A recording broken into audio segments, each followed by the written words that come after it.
here. I love you all.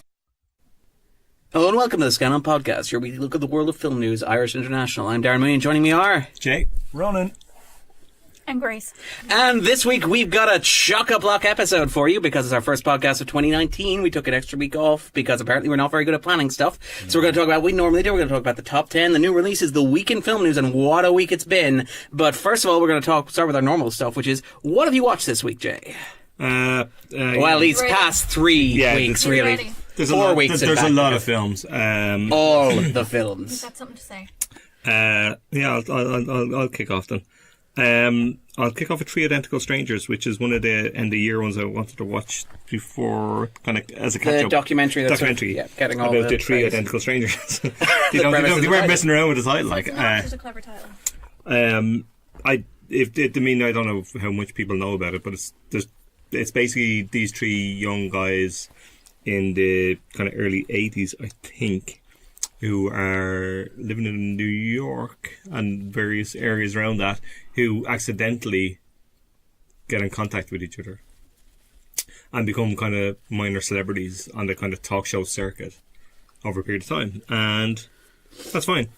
It's a really interesting story that's really, really fascinating and really kind of, holy shit, what are the odds of that, etc., etc., and it works in that regard.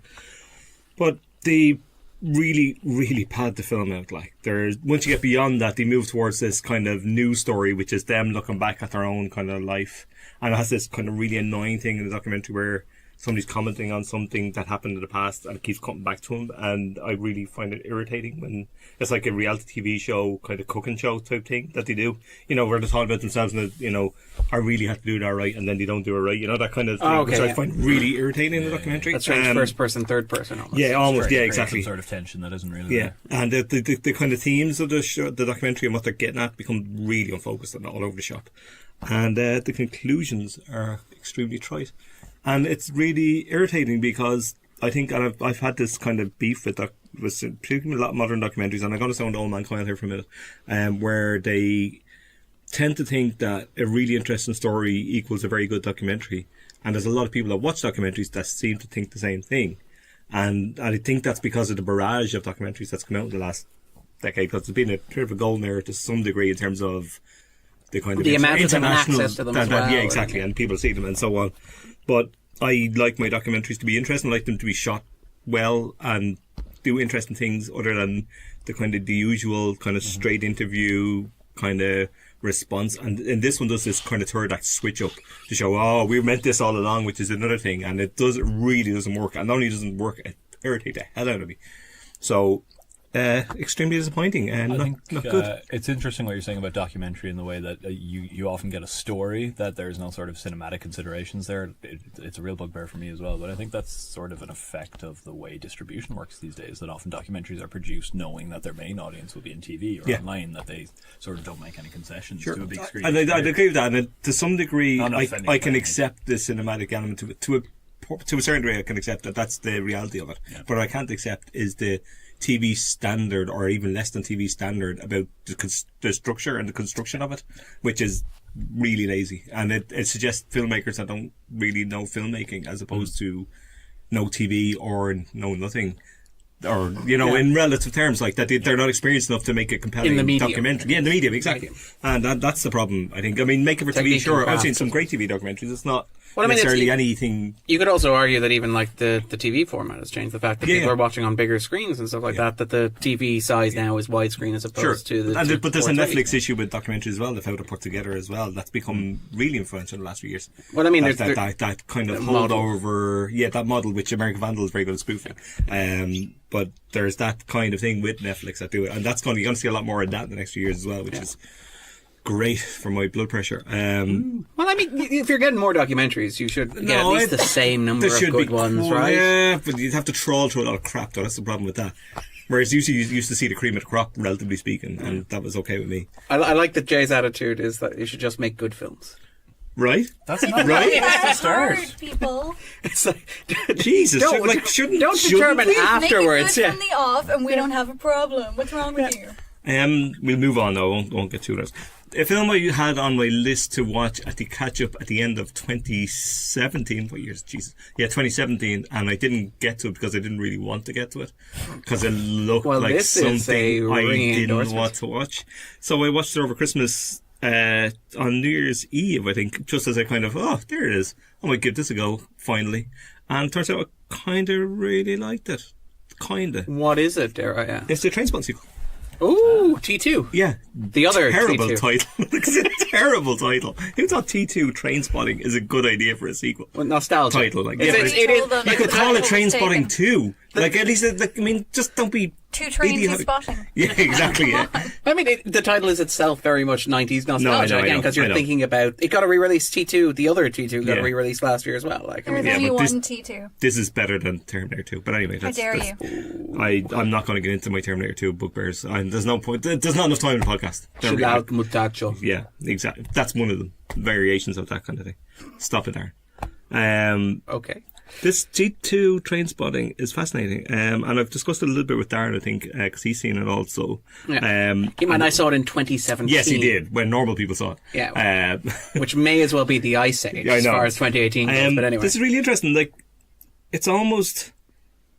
Trainspotting is almost a prequel to this now, in the way that the structure of the film is, and what happens in the film for one of the characters who essentially writes Trainspotting within it. For all intents and purposes, and becomes a looping prequel to its own kind of story, Yeah. or a sequel to its own kind of story, and it's very strange, but it kind of works. There's this weird nostalgia, regret, sadness, But almost a everything is critique of nostalgia as yeah, well. it Like, is. it's cognizant of the but idea it's of- half-hearted yeah. nostalgia. Like there's the bit that was off criticised, and rightly so. I thought when I saw the bit before the film was released, was the updated choose life kind of thing, right? And Ewan McGregor's the scene where he explains to. His date, isn't it? No, it's Sick Boy's girlfriend. Okay, who sorry. started the girl. He explains what Choose Life meant, and it was a Scottish TV commercial thing or to do with drugs or whatever. But then he updates it, but when he's updating it, she's not listening. He's barely. Yeah. He's angry with himself for being the kind of person that would regurgitate this, Yeah. and has a lot of this kind of stuff about its own kind of Being awfulness wary of of it, being yeah. sequel, and the awfulness of nostalgia, and everything wasn't good back in the day. Yeah. Kind of thing, which is really, really interesting. And also the idea that, you're primarily indulging the nostalgia of middle-aged men as well. which- Like, you're trying to these- recapture that and sense within of, that, these middle-aged men who are in the film all look older. They all know they're older. They find photographs of themselves as younger, and it has this kind of cutback where you almost see remade scenes from the first film where people are watching the scenes of the first film. It's really, really interesting. It gets at something, I think, far more profoundly than I thought it would. I said Boyle's style of it kind of works against it a little bit. For me, it's a little too. I get the point to some degree that he's kind of critiquing it and he's can be smart with it, but other times he indulges in it. I mean, he indulges in it in that way. I don't think it works. Well, that was my big issue with the film. Was I remember quite liking the first 2/3, even 3/4 of it, and then it gets to the end, and it seems like all that stuff that it's gesturing towards, that anxiety that it feels towards the idea of recapturing lost youth, and the idea that that's fundamentally pathetic rather than something to be celebrated or lauded. The ending somewhat undercuts that It does a great a little. deal, which It's is in what's it's my cake and sort of- eating it a little bit. That's it exactly. Yeah. Like it's like these characters in this situation are pathetic and horrible, and they're nowhere near as fantastic as they thought they were. And even when you watch the original Trainspotting, they were disgraceful and pathetic and all that stuff as well. But now we've reached the point where it's so pathetic that they're valorizing that. But you end up with the ending, which is like, well, but don't you love them anyway? Yeah, there's a little trying to get out of jail free at the end, which is not necessary, and kind of Undercuts it. Yeah, it does. It mars a little bit, but for the most part, I think it's a film worth watching. I think it has quite a bit to say, much more than I thought it would, to be quite honest. So certainly worth a watch. I also watched. I'm happy to report that's decent. The latest Ben Wheatley film. Happy New Year, Colin Burstead, which was supposed to be called Colin Uranus, and really, really should have been called that, because that's such a better title. Not sure BBC would have. No, that's exactly it. That's why BBC pulled the title, I would imagine. It's this really. I don't know if anybody saw The Party, the Sally Potter film. from last year. It's not good. It's interesting, but it's not good. It has the group of people coming around to a place This to is the talk one with about their Cillian Murphy, themes. is it? Yeah, and there's a Oh, lot Clarkson, right? but there's a lot of themes and a the lot of other big stated Cillian big Murphy ideas. bad middle-aged anxiety movie of last year, right? Probably Yeah. more entertaining than the other one, though, surely. What was the other one? The other one's the Delinquent Season. Oh, I didn't see that, thankfully. But the party, at least, is mercifully short, so it's, but it's not great. But this kind of has a broadly similar kind of thing. It's basically a New Year's Eve party with a family and the extended family in this kind of Scottish kind of hotel / castle, but it's not really a castle. It's kind of a dilapidated kind of shithole that looks like a castle Sounds like a at a setup certain for angle. horror. Well, that's interesting because horror kind of has a part to play in it. Like, not horror in the traditional sense, but the horror of Brexit, certainly, and the horror of family, and the I was kind going of... to say, it better be the horror of family. Oh, I know, yeah. Large families. And a large kind of weird kind of multi-generational people together. No. Uh, I'm so glad I have such a small family. yeah, it's horrifying. This sounds very Wheatley. It is, and it has Neil Maskell as the main guy. And Neil Maskell, do you remember from Kill List? Neil Maskell is brilliant. Like, he's a brilliant It's actor. extremely intense. He is. He has that kind of early Ray Winston kind of vibe before Ray Winston turned into an ad for shit, Gambling. for bookies, wherever, like anything. For anything, yeah. But back in the day, Ray Winston was De Niro-esque kind of intensity. Oh, made to kill you, monster. Like, he was very good. Occasionally still is. Sexy. He is, very occasionally, but yeah. Sexy Beast was how long ago? Then? Yeah, it's a long time ago, yeah. Yeah. Yeah. So when we say occasionally, we mean 20 years. 19 years ago. Yeah, but he's given into all his worst indulges, aka the Sweeney and stuff like that. But Maskell is kind of still that guy. Stop it. Stop it, bro. I love it. I've never seen it. Winston used them. But this is really good. It's really funny. It's very economic. I think it's about 85 minutes. And very quietly moving. There's really interesting characters. Charles Dance plays a kind of older relative with that kind of Charles Dance way that it's going to be good. And really, really good in it. The great closing credits. Like, genuinely one of the best closing credits. Because I like closing credit sequence. And I'll get to another one in a little bit. But this was great. And Maskell is amazing. I absolutely loved it. I would absolutely recommend Happy New Year, Colin Burstead, which I'm just going to call Colin Uranus forever because that's what it needs to be Something called. a return form for Wheatley after Yeah. the twin atrocities of Free Fire and. Well, yeah, it's been a bad run. Preferred High Rise to a lot of his earlier stuff. No, High Rise. I'm afraid to rewatch High Rise. I quite liked when I saw it, and I'm going to leave it that way. I It preferred. was sufferable. Free Fire was an great. abomination. Free Fire was also great. An I know Free abomination. Fire is fine. It's an abomination. I saw one scene from Free Fire where somebody, no spoilers, somebody was being run over in slow motion. Wasn't a fan of that. Don't feel like watching it. If that doesn't work for you, the other That felt very 485 Austin minutes Powers-esque to me. won't. It was like, no, it's fine. It's not good. It's long. We have difficulty settling the Wheatley from the chaff, I guess. Stop it. Anyway, I'll go to bat. We'll for move both of on. us, but anyway. The Lovers on the Bridge, the Leo Carax film, which Ronan recommended to me, and I was going to see in the I5 because he showed it in November, I think, and I was away because I'm always away. They had And 35 I was, with Norwegian subtitles or something. yes, because the only printing that was available, I think. Yeah. I really wish I'd seen it in the cinema because it's amazing. One of these bizarre, wonderful, tiny epics that exist in weird filmmakers' heads that come out every so often. Literally two people living on a bridge that's under kind of to be fixed up. I can't think of the word. Renovations. Renovation, that's the word. I was going to say reconstruction, that's not the word. But it's basically, they live there, they're kind of on the streets, living on the streets, and they kind of fall in love, which is a very simple way of describing what actually happens. The characters are extremely layered, extremely disturbing. What happens is not an easy watch at certain parts, but there's really wonderful things going on. And there's this sequence of a kind of I think it was a French 200-year anniversary, some description or other. Yeah. There's a kind of fireworks sequence followed by a speedboat sequence, which it was about 11 minutes long, all in, maybe a little longer, and it will take your breath away. It's one of the greatest things I've seen in cinema, and I don't know how long. And it makes you realise the kind of levels you can get to when you're on form. It's amazing. I've only seen Holy Mothers, and this is the only second one I've seen of Carax. I really want to catch up with the rest. Yeah, I think I'm the same. They're the only two I've seen, but as Lovers on the Bridge, I think is one of the best cinematic representations of the early stage of a relationship that I've ever seen. It's obviously like extremely heightened, and it's got this sort of surrealism going on it almost. But it's incredible, the highs and lows of that early stage of getting to know somebody and that intimacy you first feel. It's so beautifully represented. And as you say, often kind of strange and weird and a little scary. Yeah. But the two performances, I'm not sure if Dennis I've Lavant, ever liked Denis Denis Lavant so and much. Gina Binoche, yeah, they're great. She's amazing. No, I loved it. Another one I watched, which is on Netflix and really worth watch, is Shirkers, which is the Sandy Tan film, which is really, really fascinating. And this is a good documentary. When you start with good documentary as opposed to bad documentary, it's a good documentary. I appreciate you not shirking your responsibility. Thank in you. this, Jay. That's okay. This is a film. Sandy Tan made a film in the early 90s called Shirkers.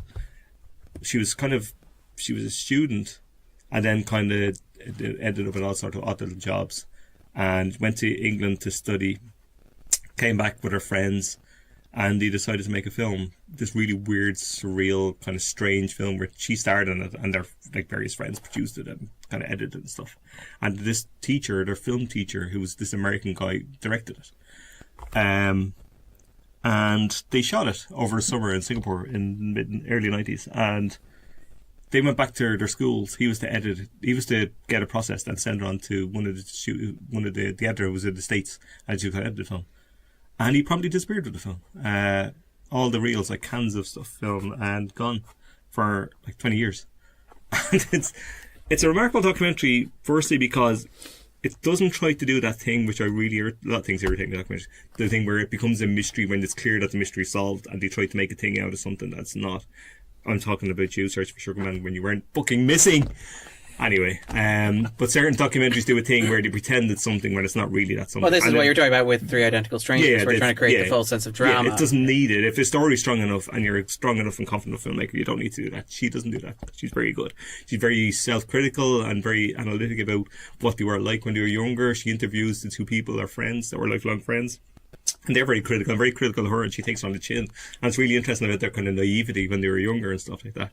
And it's clear from the start, because they show clips of the film, that the film has survived in some way or other. And I won't kind of go into the end of it in the sense that it's not necessarily that it survives is the thing. What happens around it's more interesting without knowing it, obviously. But it's really interesting about kind of memory and reclaiming kind of filmmaking status and reclaiming your own kind of sense of what you were like when you were younger and seeing yourself on screen and stuff like that. That's really, really interesting. And it's a beautiful end. I really like that. It kind of has a little bit of a wobble in the middle where it kind of lose focus. It goes off on a little bit of a kind of a side track that you could argue is not necessarily important, or certainly not important for that length of time. It's a 15-minute kind of run where you kind of think you could probably take 10 minutes off this. But aside from that, really, really good. And absolutely recommend it. It's on Netflix. Get on it. And I have two more, and let's do them. Victor Vittoria, which Ronan recommended to me, and I haven't laughed in so long as much as I laughed at this film. It is incredible. I was aware of it in the abstract without knowing practically anything about it except Julie Andrews in it. And it's Julie Andrews playing who's a female singer playing a man playing a woman singer, and it's this high wire farce of a film that it takes everything from silent cinema to kind of European cinema. It plays with so many genres and so many set pieces and so many great lines. The lines, oh my jeez, that script. The script. Now, I'm a Blake Edwards fan. I grew up with Pink Panther and stuff like that, and Peter Sellers, stuff like that, which I loved when I was younger. Inspector Clouseau was a big hero when I was a kid. People falling over and doing stupid things in the French accent was always funny to me. It kind of still is. So I got Blake Edwards like, yeah, I'll watch this. But it's really interesting. Like, there's so many questions about it in terms of gender and sexuality, how we view women's art and singing and stuff like that, and how men do it, essentially, view it. And the characters are incredible. And there's the final performance. There's a performance of something that happens in the middle of the film, done slightly differently towards the end. And honestly, I couldn't even see the TV screen. My eyes were blurred from laughing with tears. It is sensational. It's absolutely gorgeous. I was saying to Jay earlier, I didn't really know anything about this, and I called it the IFI last year. Included a roundup of my favourite new to me films of 2018 as just the one that had brought me the most joy. I was in actual quick painful pain at the end of it from having laughed so much. And I rewatched it this week as well and just fell over myself. It's, like you say, it's extremely playful, but messing with all sorts of aspects of society. Which feels very, if a film came out now with the same kind of approach, people would be still kind of, well, that's not, if and a like, new that's film like, did what this film does, you'd be like, wow, this is kind of ahead of its time. It's got this incredible, and there's a magnificent scene between James Garner and Julie Andrews where they're sort of embarking upon a relationship. He knows that she's not actually a man, but is pretending to be one and will be perceived publicly as one. They have a whole conversation about but why are you uncomfortable with people thinking that you're going with a man, like back and forth. It is so brilliantly written. It's just fantastically funny. Yeah. Julie Andrews is exceptional here. Yeah, the whole film is an absolute It doesn't joy. go a foot wrong. No, and it's like it's just over, like a shade over 2 hours, and it wastes not a second. I would happily watch another 2 hours, which is a rare enough kind of thing for me. It's got so much great physical comedy as well. Oh, the scene in the restaurant, and then the cut from that to outside. It's remarkable, absolutely remarkable. Watch it. Yeah. And finally, very quickly, one I watched yesterday, which is Tom at the Farm, the Xavier Dolan film, which I've seen a few Dolan films, but I've missed this. I don't know if it did get a release, I think, when it came out, but I missed completely if it got a release here or not. I don't recall it. But it was on Mubi. God bless you, Mubi. And this is quite brilliant. This is a really simple story. A guy goes to a farm where his partner has died, and he turns up for the funeral, essentially, and the mother is there, and a kind of unknown older brother, and the mother doesn't know that her son is gay and thinks he has a girlfriend because the older brother told him that he had a girlfriend, the eponymous Sarah, God bless her, and he ends up staying there in this kind of weird, kind of dominant relationship, I guess, with the older brother, who's kind of, there's a lot to unpack with him, like a lot. He has issues, and about his own identity and stuff. But it gets into this it gets at guilt and kind of loss in very strange ways. But it's also kind of a thriller, this kind of weird Hitchcockian kind of vibe to it, and it gets weirdly playful and weirdly strange. And another character comes in that adds another kind of layer to it.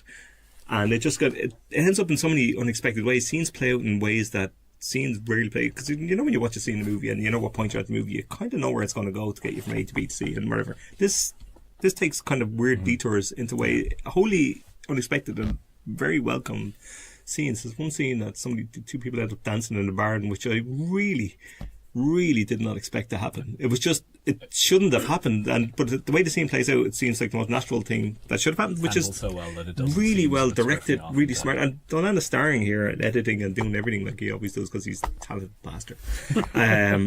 It's really great. And it slips into noir territory at certain points. There's even kind of like Blood Simple references with shuffles and stuff like that. And then, like, again, it has one of my favourite final kind of credit sequences where the film kind of continues under the credits for a few minutes until the kind of a final shot of someone's face. And it's really, really wonderful. I'd kind of be happy to watch this again, and kind of there's a lot more in there that I think I didn't quite pick up in the first watch as well. I think Dolan has an awful tendency sometimes to overshoot the mark. He's been guilty of that in a couple of his films. I think this is his best film, certainly my favourite of them. It's such a taut psychological thriller, as you say. He's got such a kind of masterful grip of tone here that everything works, even when it kind of veers wildly from one thing to the other. Literally, the frame keeps shifting. The aspect ratio keeps changing. He's done that a bit on various films. That in other films. But it's just such an effective evocation of the idea of hiding yourself from the world and the internal damage that does, but also the damage of what happens when you let yourself be revealed. It's really, really fascinating. Yeah, no, I really like that. And if you ever kind of watched the kind of weird Hitchcockian Vertigo kind of things where people want to be made and remade and stuff like that, this is playing along with a kind of modern version of that kind of idea in a very different way, but very familiar if you're familiar with that kind of weird cinema. Not weird cinema, but weird kind of looks and tone at how people are and how people hide themselves and reveal themselves. Really, really interesting. But that's probably me. I could go on and on, but I won't.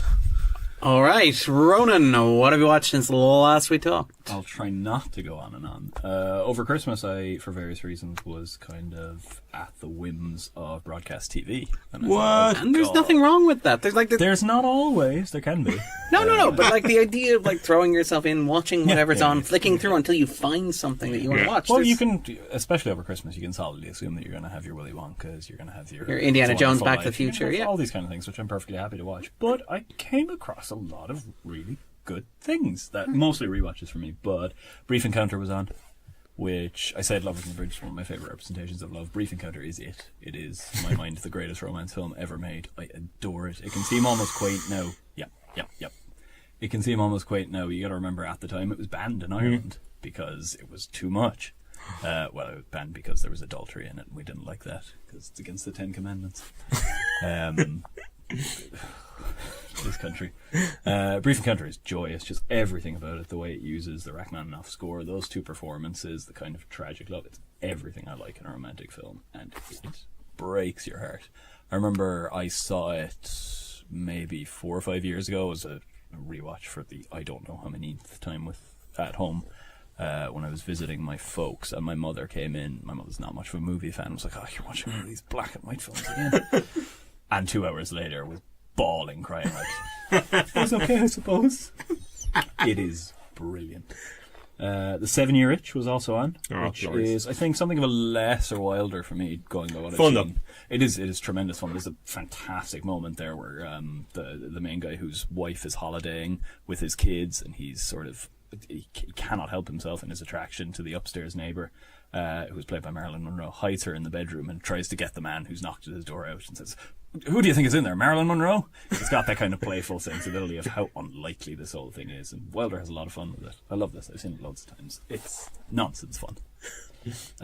Irish film, Angela's Christmas, a nice little short that was shown, I think, on RTE over Christmas. I think it's on Netflix as well. I haven't got to it, but I will. It's really, really sweet. It's based on Frank McCourt's only book for kids, Angela, Hero of Angela's Ashes, of course.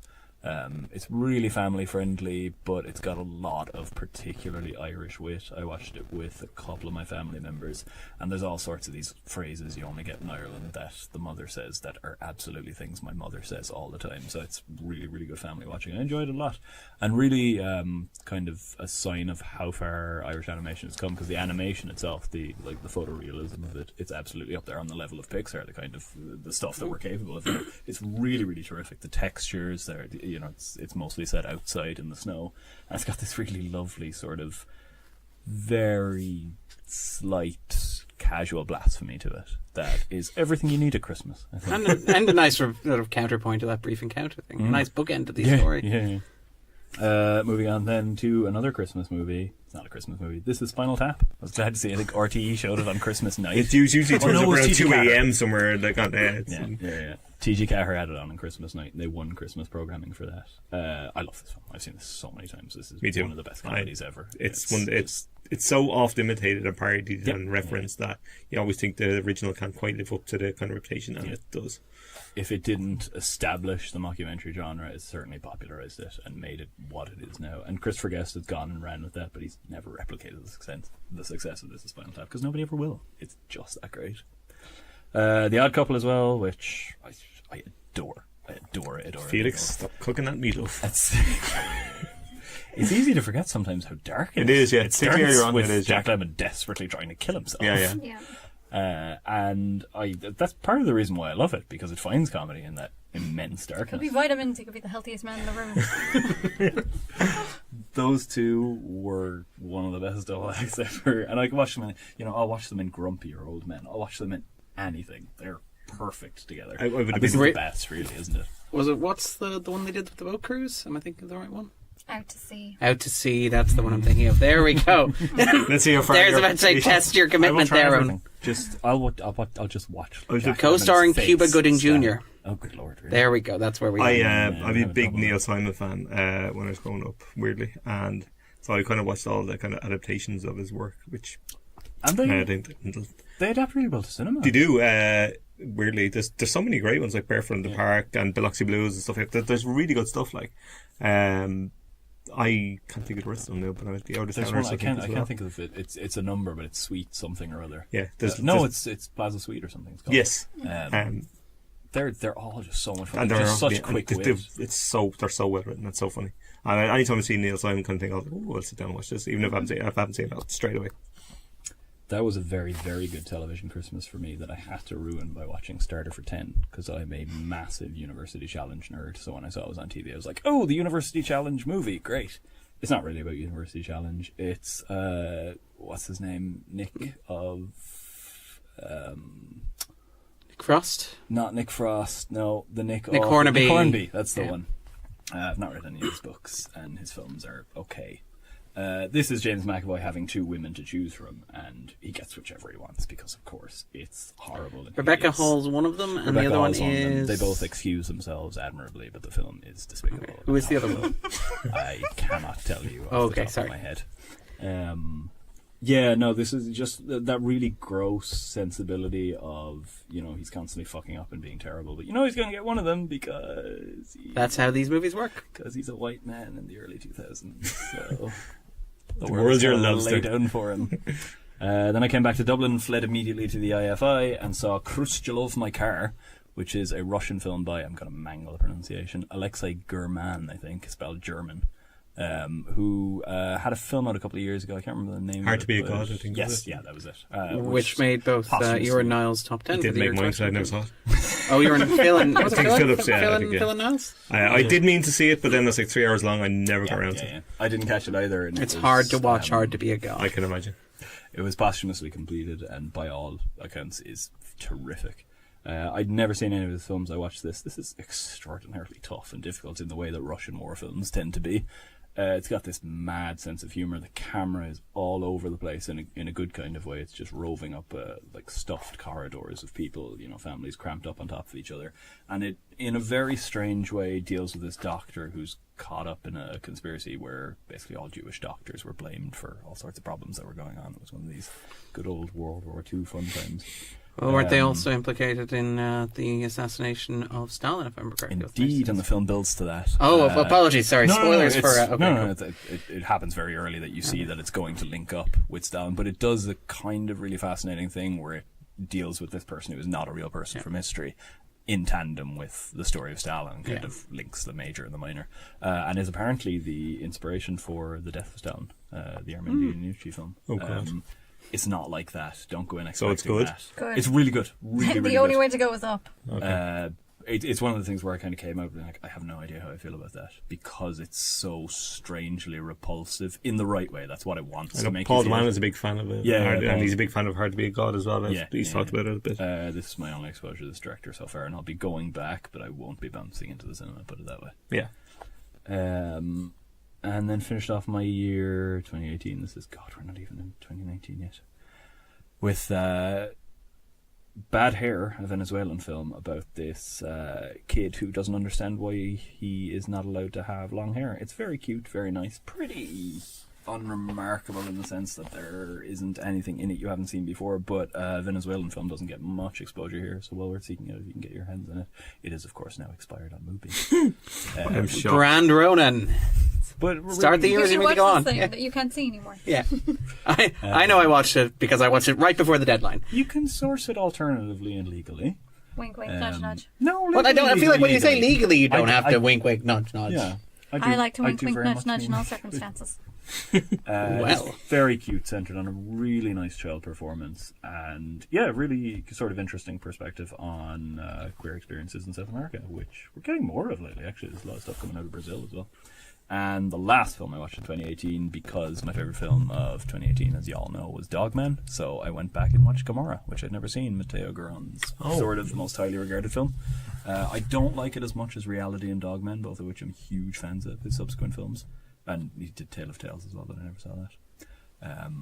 But Gomorrah is this really fascinating gangster film that does a sprawling narrative of multiple people at basically the very bottom of the mob hierarchy, and it's this sort of long disavowal of the glamour of mob movies. It's really effective. There are two young kids running around saying like, "I'm Scarface, motherfucker," all this kind of stuff, and it's really effective in the way it manages to deconstruct the way cinema has given us gangsters in the past. Like I said, I don't think it's Groen's best work by any means. I can understand why it's his most popular. It is the one that inspired a Sky Italia TV series. Yeah, which I've heard great things about. And which I quite enjoyed. Yeah, but make no mistake, well worth watching. There's a lot of great stuff in here, and he's really really good at, again, as is the case in Dogman. I know Jay was a big fan of it as well. Yeah, the way he uses the sort of run down social setting is extraordinary. It's character in itself. Creates a real sense of why these people are going into the mob to begin with. That's well worth checking out. And then this year so far, it's all been movie or cinema for me, because I am just digging deep into those things. Started off with Jacques Tati's Jour de Fête, which I hadn't seen. His first feature, and it's just one of these great silent style slapstick comedies. Very little dialogue. He's going around on a bike, and he's this really gangly tall figure, so it's the perfect, he's falling off fences, and it's absolutely what I needed to start my year. Very very amusing stuff. And I think Mubi in one country in Europe, I'm not sure which, currently has a because I may have been peeking around, has Tati retrospective at the moment, so expect in coming weeks me to. I should see some as well, because I haven't seen any. Despite Can you give us needing East, to. West? Oh, you haven't seen any of them? No, I haven't seen Playtime. I know. It's almost a shame to not watch it on a big screen. So we've been told, which is why I've kind of avoided it to some degree. I will be watching it, but take the chance. You can see it again and again and again. True. I love that Ronan finally recommends a movie that is accessible on Mubi in certain parts of Europe. Unless you have a VPN. And it's his first suggestion is no, wait and see it in the cinema. It's like, you can watch this, but you shouldn't. Well, you probably should. But... Yeah, I do. So what you're saying is don't get a Mubi on. Yeah. I have this, I'm not going to say tradition because I don't do it intentionally, but I have a tendency to see within a couple of days of a new year a film from the previous year that would have easily made it into my top 10. So when I sat down to watch the new Godard film, I kind of thought, oh god, here we go. This is going to be like my number 3 of last year, and it's going to invalidate my top 10. Luckily, it's terrible. Like, terrible. I'm no major Godard fan, but I like some of the work he's done in recent years. The 3D film he did. Goodbye to Language. Goodbye to Language. It's in my top 10 of the year. It's incredible. It's absolutely incredible. What he does with 3D there, and the fact that you can decide to close one eye and the story is completely different because he takes the cameras apart and goes off and follows different parts of the action. So you essentially, he extends the function of editor to the audience. I've essentially said it's the only essential 3D film, and I stand by it. That I've seen, yeah, absolutely. It's really, really incredible, and there are times where there are different subtitles depending on which eye you choose to look out of. It's really experimental in a really, really effective way. The image book is not. I watched about 40 minutes of it and I turned it off. You got for 40 minutes is long. I watched the whole thing because I figured, damn, I've committed now, and I might as well, I feel kind of validated I stopped though, because if you'd have told me the rest of it was amazing, I'd been a bit good at it. But yeah, it's insufferable. It's really bad. It's really, really bad. It's this kind of sense of inbuilt superiority to it. It's in French, and every third, fourth line maybe is subtitled in English. It's just really, really annoyed me. I think I watched it, early enough on January 1st. I was just sitting there, arms crossed, glaring at the screen. It's this bizarre sense of intellectual superiority. You think just because I don't speak French that I'm not entitled to your intellectual opinions, because that is extremely French. Yeah. Extremely. And the whole film, which is mostly cribbed together from a mix of stuff Goddard shot in various parts of the world, mostly the Middle East, and existing footage, is kind of talking about the cultural supremacy of films and how they've shaped our view of the Arabic world. And that's part of the sort of anti-colonialist tract, which is why he's not translating stuff into English. But he's French. They did things too. So plenty of things. It's this. Actually, he's Swiss, in fairness to him, but he's coming from a very French perspective. It's this such high horsery with no reason for it. I got really angry. Sorry, high horsery is wonderful. I'm going to steal that. I'm going to steal that. It's such high horsery. Hot horsery. So yeah, very much not in my top 10 of 2018. And it's the wonderful thing in Faces Places where Verda calls Goddard a damn dirty rat. That was in my head for the entirety of this film. Goddard, you damn dirty rat. He still may do good. I'll watch his next one. He may do great things. He did great things with Goodbye to Language. He is, playing around with cinema like nobody else is. But there's a line in it. How does it go? At one point, it comes up with, like, I presume it's something that is subtitled, but you don't really know with him because maybe it's subtitled, maybe it's not, maybe it's a direct translation, maybe it's not. Ugh. But chatting with a madman is an invaluable privilege, appears on the screen, and no, that's what this film is. It's just babbling nonsense. From there, I watched a debut film called Señoritas. By Lina Rodriguez. It's a Colombian film that I had really high hopes for because a lot of Letterboxd reviews mentioned Bella Tarr in the same breath. Tarr very much my It's favorite literally all you director. need, isn't it? Yeah, Gives you one word. that will get me to watch almost anything. And it, in a very superficial aesthetic level, is similar to him in that it has extremely long shots sometimes of characters just walking. The difference here is that there isn't the ability to turn that into anything remotely interesting. You know, I think the famous Tar shot that he has in Werkmeister Harmony is of two people walking side by side and saying nothing for, I think it lasts about 9 minutes. You can see both of their faces, you can see the town behind them, the way the architecture of the town behind them is changing, the way they sort of half look at each other. It's very much slow cinema, and you have to have the patience for it, and a lot of people don't, and I completely understand why.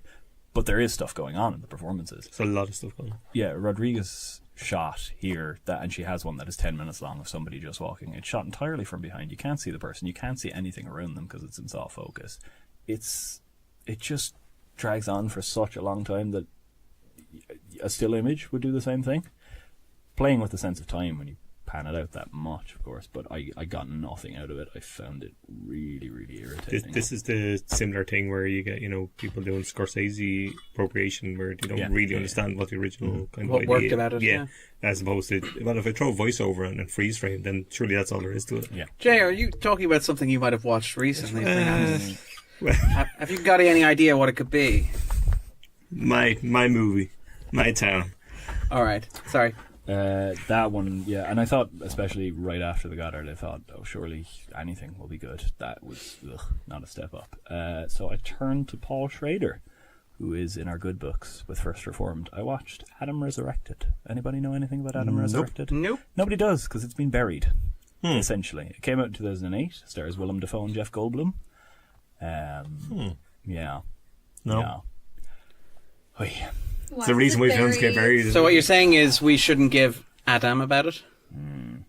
I give a lot of damns about it. So Jeff Goldblum is the Holocaust survivor doctor who is wandering around a insane asylum. Willem Dafoe is the Nazi guard who tortured him during his experience in a labor camp. And of course all the backstory shots of them are shot in Schindler's List style black and white. Schrader, we talked about this a little when he came over here for the Dublin Film Fest and introduced some films. He literally at one point came out for one of the films, spoke for about 90 seconds being like, I saw this film when I was young and I really liked it and it's quite good, and then I made a film and my film's really good and it's really interesting and enjoy this, bye. He tends to rave, and he's done that for a long time. Adam Resurrected is a rave of a film. It is nonsense, ludicrous nonsense, the kind of thing you could almost enjoy if it wasn't so from the get-go terrible. Jeff Goldblum spends, I would say, there's a good chance it's 25% of the film on his knees barking. It's not a short film. Willem Dafoe, does he bark? I think he does at one point. Most of the cast bark at one point or another. One of the cast spends the entire film barking. It's really catastrophically bad. And Goldblum performs the entire thing. Goldblum is immensely likeable. I will watch him in almost anything. He spends this entire film speaking in a really bad German accent. Because it's one of those films where it's entirely an American cast speaking with German accents. And handing each other sheets of paper that are written in German. That kind of thing. It's probably the worst Holocaust film I've ever seen. Really? Yeah. But don't worry, the day the clown died, the day the clown card will be coming out in a couple of years. I can't wait. It's that. The plot is remarkably similar. Have you seen Life is Beautiful? Yes. Have you seen I think it's fine. Jacob the Liar? Is it? The Book Thief? Okay. come back to us. All of these potentially have competence. I mean, The Book Thief is Death Takes a Holocaust. I read 50 pages of The Book Thief. Somebody loaned to me, said you have to read this, it's amazing. I read it 50 pages in mounting horror and quietly gave it back to him. It's like, was it for me? No. Gives me shivers just thinking about it. Yeah. Jesus. That You've had quite the run, Ronan. Yeah, this is trio. I don't want to listen anymore. It's like shooting a dog. It's horrible. Well, no, the dog is shot. You're kicking burying the the dead dog, dog yeah. at the moment as It's well. already Now all the dead. actors are pretending to be dogs. We're I going to should say, shoot them. In the middle of that hideous trio, I did have Victor Victoria, which we've already covered, because I literally ran from them and was like, give me a great film. And that more than made up for it. And Jay stole that from you. And then Borrowed. I headed back to the IFI for John Huston's The Dead, the annual screening on Epiphany Day, January 6th, on 35mm. Absolutely packed Screen 1 audience. This is a film that I remember the first time I watched, talking about it on Twitter, and somebody saying to me, a couple of people actually saying to me, it's the best Irish film ever made, and I kind of scoffed. I was like, no, it's not. It's an adaptation of a short story that doesn't manage to fully translate it to cinema. It literally ends with voiceover narration.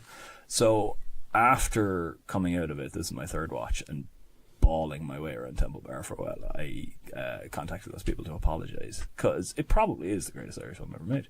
It's top 3, certainly. Absolutely incredible. I had forgotten how great Angelica Houston is in it, fresh off her Oscar win for Prizzi's Honour. And it's got this extraordinary sense of contemplation about mortality, relationships, the way we relate to each other and the way we don't, the things shifting under the surface. It perfectly captures the Joyce short story, and it does. Younger Me Was an Idiot. It does translate it to cinema incredibly well.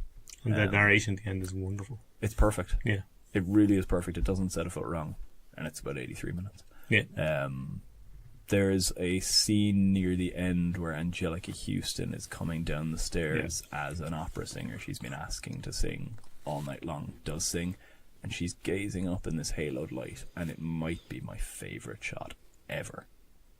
There's just so much in it, and Houston he does a very sort of small few cuts from her place to Donald McCann's, just between the two of them, getting slowly closer up through cuts rather than through zooms, and it has everything that film has about the depth of sadness and the way you don't really know what's going on behind anyone else's eyes, no matter how long you've known them. This has been a film I like a lot for a long time, but this rewatch really stuck it in there. It's astounding. And Houston, I think, was essentially in a wheelchair and an oxygen mask, essentially, when he was making it. He was dying. On He was literally dying, like. And it's suffused with that kind of mortality all the way through it. Like, but it's also very funny as well. Like, cause, it's great with poor Freddie Malin Freddie drunk. And terrific performances all around. With that, again, like Angela's Christmas, it captures Irish wit perfectly, and the way that we say quite barbed things that might mean we're having a laugh or that we're very, very sad and don't want to talk to people. Nice and political as well here and there. Yeah, it's got all this stuff about my poor Parnell. The old West Brits. And, I adore it. It's certainly top 3. I did hope to go to that screening. Thought it was on Monday instead of Sunday. And, made an arse it, essentially. So, there you go. I missed it last year, unfortunately, and was very, very, very glad to catch it this time. And I will be making... if I wind up living in Southeast Asia, I will fly over for it if I have to. It was an experience. And I will quickly finish up with apologies, with a double bill of Ozu. I haven't seen too much Ozu in my time. I went for Good Morning first, which is kind of... I won't say a lesser regarded one, but not held up there with the likes of Tokyo Story, Late Spring. Because this and Tokyo Story were on Mubi, and I said, well, I'd rather watch a new one than one I've already seen, and then realised I actually hadn't seen Tokyo Story. It's one of those things that, it's constantly up in the top 3 in Sight and Sound poll. I was like, hang on, I haven't seen it. So I had a bit of a double bill, then watched Good Morning first, which is such good fun. A lot of fart jokes among kids, which are carried perfectly. And it's that classical sort of Ozu structure. There are multiple generations of family, all sharing space. beautiful construction of domestic space through the camera work always. Really funny little interactions about the family next door who've just got a washing machine. Should we get one too? Did she really give the money that she said she was going to give to the Women's Society? Is she storing it away? Is that why she got a washing machine? All these really little domestic dramas that add up to a whole lot more. And it sort of explicitly acknowledges a running theme for Ozu of the way that we tend to just say meaningless things to one another, like indeed good morning, where we never really talk about the deeper feelings. And it was really interesting watching this back-to-back with Tokyo Story, which was named in the director's Sight and Sound poll in 2012 as the greatest film ever made, and regularly turns up close to it in the critics poll. And I think, in my experience with Ozu so far, and I think I've seen 6, including these two, there's not a huge amount of variation between the films. They all cover very solid. He's one of those directors where you could potentially make the argument that he always made the same film, but it was a brilliant one. And you get these little variations in rhythm and plot and tone. And I wonder if Tokyo Story isn't held very high up because it's that bit more dramatic and tragic, and that's what sort of I speaks think to that's people absolutely more. the case. I would agree, Dennis. Because I was kind of struck by... I love them both very, very much. I really enjoyed watching them and very, very touched by them. But Good Morning, it has a sort of warmth and humour that, maybe just the mood I was in at the time, almost seemed to speak to me more. And I think there's a tendency to dismiss comedy. Well, yeah, historically, certainly, yeah. It's But- always seen as lighter fare in the director's work. Yeah, absolutely. And I think you could, certainly in this double bill, you see that both are entirely valid ways to address the ideas that he's getting at of the sort of modernization of Japanese society. The generational kind of shift. Yeah, shifts, post-war traumas, the way we don't relate to each other in the way we should. They're wonderful. I can't wait to see more. And that is me. All right, so Grace, what have you watched since last we talked? Couple of things, couple of new watches, couple of rewatches. So I'll go through the new ones first, I guess. First of all, I watched a film on Netflix called Sundogs, which was directed by Jennifer Morrison. You have I've seen this, that. Jay, I have because I seen- saw your My brain is like... review on I saw it last Letterboxd. year. I can't remember what I thought of it. I think I quite liked it. Yeah. It is. It's an interesting film. It's kind of a film of two halves, because when it started, like the first half or so of it, I was not convinced at all. I thought it was weirdly racist and kind of a bit hard. Well, almost like it's the story of this. I don't know how old he's meant to be. Maybe in his early 20s. This young man who has some sort of it's implied brain damage. Yeah, I guess. that's... He has Yeah, some never remember. developmental difficulties. He wants to be a Marine, and he trains obsessively and always goes down to the whatever it's called. Naval Academy kind of Yeah, thing. to or like register, and they kind of play with him a indulge little bit. him, Yeah, but yeah. never let him join for obvious reasons. But yeah, so for the first half of it, maybe I was a little bit wary of the tone. I couldn't quite think tell it if they does- were it does shift a sympathetic little. or or kind of like slightly making a fool of him, and also because then basically the officer in the Marines gives him this task, this kind of fake task, where he's like, oh, we need, people at home, son, because it's meant to be just after 9/11, to like keep an eye on like your neighborhoods and stuff. So he starts spying on this Muslim guy who works at a local casino, I think it is, or something like that. Anyway, so I was kind of like, this is really weird, and I'm not really feeling this, and it's gross. But then he strikes up a friendship with this girl who lives in a trailer park or something nearby, who keeps getting kicked out of the casino because she's presumably going there to pick people up. I think it's implied she's a hooker. They developed this kind of weird, unusual friendship, which again was slightly feared it was going to go down Forrest Gump territory, which it doesn't, thankfully.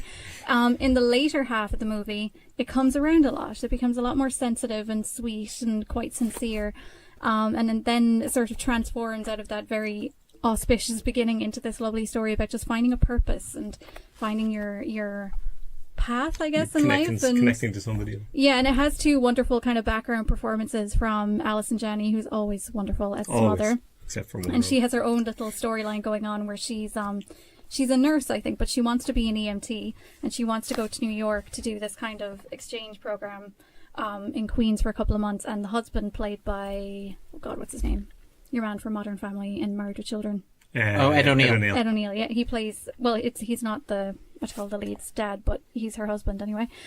He used to be a truck driver, but he can't work anymore because of an injury, and so he's really adverse to like his routine being shaken up and so on and so forth. Anyway, it's really nice. It's something I think takes a while to find its feet, but it's a nice little story, something that seems to have passed by me completely, which I'm kind of surprised by, because Melissa Benoist is in this and I love her, and Jennifer Morrison, who I also love, directed it. Yeah, I like Jeremy Morrison And as well. very It's the only reason I able, watched it, kind of stumbled on it. thoughtful directing too, which is very nice. I'd agree with you. It is quite Sundance in some respects, but kind of in a nice way. You know, kind of just sun-kissed and hopeful. It went a bit Sundancey for me in that way that I loathe in American independent cinema. And there's some films fall praise to a lot more than others. She just about gets away with it here, I think. And I think she's a good director, very subtle and very kind of Yeah.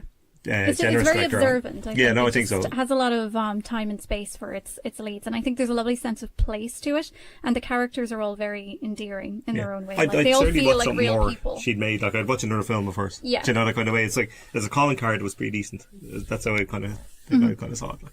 Good place to cut her teeth. Yeah, absolutely. Then immediately after that, I watched Bird Box, which was very good until it wasn't. It has a bad ending. It has a terrible ending. Yeah. But it's good. It's an interesting film. It doesn't really earn, I think. It has an amazing opening. The first maybe 20 minutes or so are great, and it just kind of not disintegrates, but it just doesn't really go anywhere after that. Goes down the river. What are you talking about? Goes down the river. Oh, I see what you did there. Sorry. Or I don't, because we're talking Jay. about Bird Box. Sorry. But the premise for this is fascinating. Obviously, I think it's based on a book, but I can't remember the name of the author.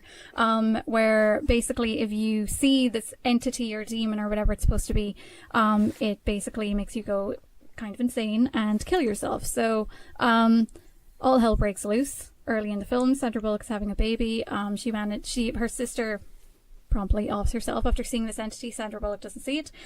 So she ends up in a house with a bunch of other people who are all kind of hiding out from it, and various motley crew type of John Malkovich characters. chewing on massive amounts of... glorious. Malkovich is amazing. It really irritated the hell out of me, and he's turned no. up in Billions where With he's his Russian accent? with his Russian accent from Rounders, and I was like, John, stop, stop doing John, keep going. Stop doing all the things all the time. In the context of Bird Box, though, it's kind of amazing though, because he has the voice for this. I It's know. just really kind of And he's a bollocks on it, which wry works and kind ironic. And there's this, not to be too spoilery, but there's a part where like a character shows up and they decide to let him in, and this is a very And he's Tom contentious Holland, to decision. be clear. If you're in the And- apocalypse and Tom Holland shows up, tell him to move on. Yeah, well, I didn't want to say because I don't want sorry. to be spoilery for people. Only one person. Anyway. But anyway, and Malkovich's character is basically like, that's great, fuck off, and just points the shotgun at him, and it's amazing. Just, I don't know, right, this is a moral test, right? Mm-hmm. But when there's a part where they go to a supermarket, right?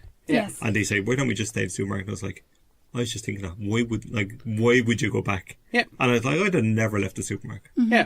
But what about right. the thing that in the is- supermarket, which is why they leave Yeah, it. but that's what's they open the door. No, they don't leave it. They could just close But the he's door. in there making noises. Yeah, just You can always hear him. Yeah. But you can't see him, and that solves most of your problems. Plus, you can give all the food, literally all the And food. all the alcohol. And all the essentially. alcohol. They're cold and uncomfortable, though, supermarkets. If you go back to the house, it's It's very comfortable. transparently doing Dawn of the Dead. Ronan has his eyes sort of scrunched. It is doing exactly what you think it's doing. This thing won't do a thing to you. It'll just, make you go mad. Yeah, if you look at them. They're passive monsters. It's a metaphor for the insane world that you try to people- protect your family from. People who are already In horror movies. people who are already insane aren't affected by this entity. Which is and they an constantly interesting try choice. to lure other people out into the sun, as it were, and that's where things start to come undone. But there's one very obvious elephant in the room throughout this movie, which, again, no spoilers, turns out to be the literal ending. And I was just like, It's a I terrible quite like that aspect of it. WTF. It's a very logical thing. Like, you're sitting there It's watching it going, what stupid about... is what it No, is. I was You're going, like, there what about has to X? be a And then it clever goes, way to X. subvert this, because why would the entity have not people thought of this particular plot hole? Yeah. It's not Like, a 'cause plot we've- hole, though. It's the ending. Like, you get away with the plot hole I mean, because if it's you the want to ending. compare it to the other obvious thing from last year, A Quiet Place, there is a deaf character in that. Yeah. So, and those monsters attack based on sound, but it's established that there's still a level of peril to her, just not the obvious one. So, I prefer this to The Quiet Place by some distance. Also, has Sandra Bullock, which gives you an extra half star. counterpoint, A Quiet Place is Emily Blunt. I would give me Sandra Bullock any day of the week on Twice and Tuesdays. You're weird. I love Sandra Bullock, but I also love Emily Blunt. I do too, but Anyway, I it's do a, think the it's a ensemble, better the film. I think it's a ensemble better of Bird film. Box is phenomenal. You've got like, you've obviously got what's his Trevante Rhodes from is Moonlight. great. Yeah. Yep, you've got, for example, Tom Hollander. You've got from Dumpling and Patty Cakes. I can't remember her name. She's very good. Yeah, she is. Jackie Weaver's in Yeah. there. You've got Elle. Stop selling these things to me. You've got that guy None of them are from in it the for very TS long. It makes motherfucking me A feel guy. Is it Yeah, the Delray? guy from Delray Get Howard. Out. Or something? Yeah, Get Out. He's in it as well. Like, I mean, Sarah Paulson's in there. Yeah. I mean, come on. oh, Very Pruitt Taylor sensitive Vince. Pruitt Taylor Vince. Yeah. Pruitt Taylor Vince, baby. Who's that? Oh, okay. All right. But anyway, I Out of did. touch. I did prefer. The hip kids who Anyway, like their 90s serial killer baddies. My favourite review of this on Letterboxd was outstanding Malkovich performance, but truly lol at the ending, and that sums up my review. That sounds like your review. Did you quote yourself? Tragically, You can't the one- cite yourself. Which I'd be very someone- impressed. I have to say, if you Yeah. did, Grace. But yeah, it's good. It's good. I just wished it ended better. Me too. After that, I'm calling this film, and I don't give a fuck. It's the Taylor Swift Reputation Stadium Tour, which arrived on Netflix on New Year's Eve. Concert film? to Yeah, no, no, attempt to Yeah, save if you can- 2018 at the last I know, I minute. said it low. Don't be, No, if don't you be can't getting at me. Beyonce, you. No, Grace can what I was going to say is if you Lemonade is count more the of a film with a Scorsese traditional sense, though. Woodstock one, what the hell is it? Or the band one? What's Take it? This Waltz? If you no, is it? Yeah, I think it might be. No, the Waltz. It's not Take This Waltz. Take This Waltz. The Sarah Polly film, isn't it? Anyway. Oh, well, oh, if we count the Scorsese But one, anyway, we if you can can't count the Taylor Scorsese, you Swift count one. any The Last Waltz. Last Waltz, any concert film is a film. Yeah. Right. So this is also a film. Anyway, this is outstanding. Well, that stadium tour was outstanding, but this is a really wonderful distillation of it that captures all of the majesty and spectacle and glory and also the intimacy. And I think the thing that I have always loved about Taylor Swift, especially as she's gotten so much more popular and influential in recent years, is the fact that the very thing that people derided her for very many years, and many still deride her for, is the thing that makes her unique. She has a very distinctive, very girlish, very intimate brand of storytelling, and she's very, very, very good at it. And it's exactly the type of thing that resonates with her target audience, and you can see that in all of the shots of the crowd of people looking at each other and having their little moments. But she incorporates that into a live setting really, really well, because she does a lot of kind of her more commercial stuff in a big, like, grandiose manner, but then she cuts it down to just her with the guitar or her with the piano doing little medleys of her older songs and her newer songs, and it's a really lovely seamless segue between where she started and where she's gotten to. And I just really, really love her, and I love that this Concert film? the concert itself and then the concert film, it just captures, I think, that particular appeal that she has. And I'm really glad that she chose to put it on Netflix too, because it makes it that much more accessible for everyone. And also, it just shows that she has a certain level of savvy as a businesswoman, which I also really respect her for. So that was that. Then on New Year's Day, I watched, finally, To All the Boys I've Loved Before, which is a beautiful film. It's good, eh? You know what you were saying, Ronan, about like watching something and then being like, damn, that would have been in my top 10 of last year. Well, this would have been in my top 10 of last year. It is so good. It is so sweet and so earnest and wholesome, and everyone in it is just adorable. The It two guys are the same guy, right? They look exactly the same. They do look very I spent similar. the first 40 minutes like, is that the first guy or the second guy again? I don't know which guy. Two bland white guys. One of them that, is you know, slightly that tall All taller. American. guys look the same to me. Yeah. Oh, they're like Logan. It's they're factory produced. The sort of- American factory produced Yeah. Chads. They're all His called name is either Chads. Dylan or Logan. Yeah, they're And the they two of them. look like they've come off the CW or something. Yeah, and I'm looking at them, I was like, I don't find either of these attractive because they look exactly the same as each other in that kind of bland way. That without I'm any not sure distinguishing you're character. the target audience for this, Jay. What do you mean? In that They don't sense? target 43-year-old straight white It's guys? in an objective way that they're attractive, but they're also Yeah, very but young. they don't really do that for me, Yeah. I'd say, at all. That's okay. Yeah. That's fine. Sometimes you can see the serial numbers.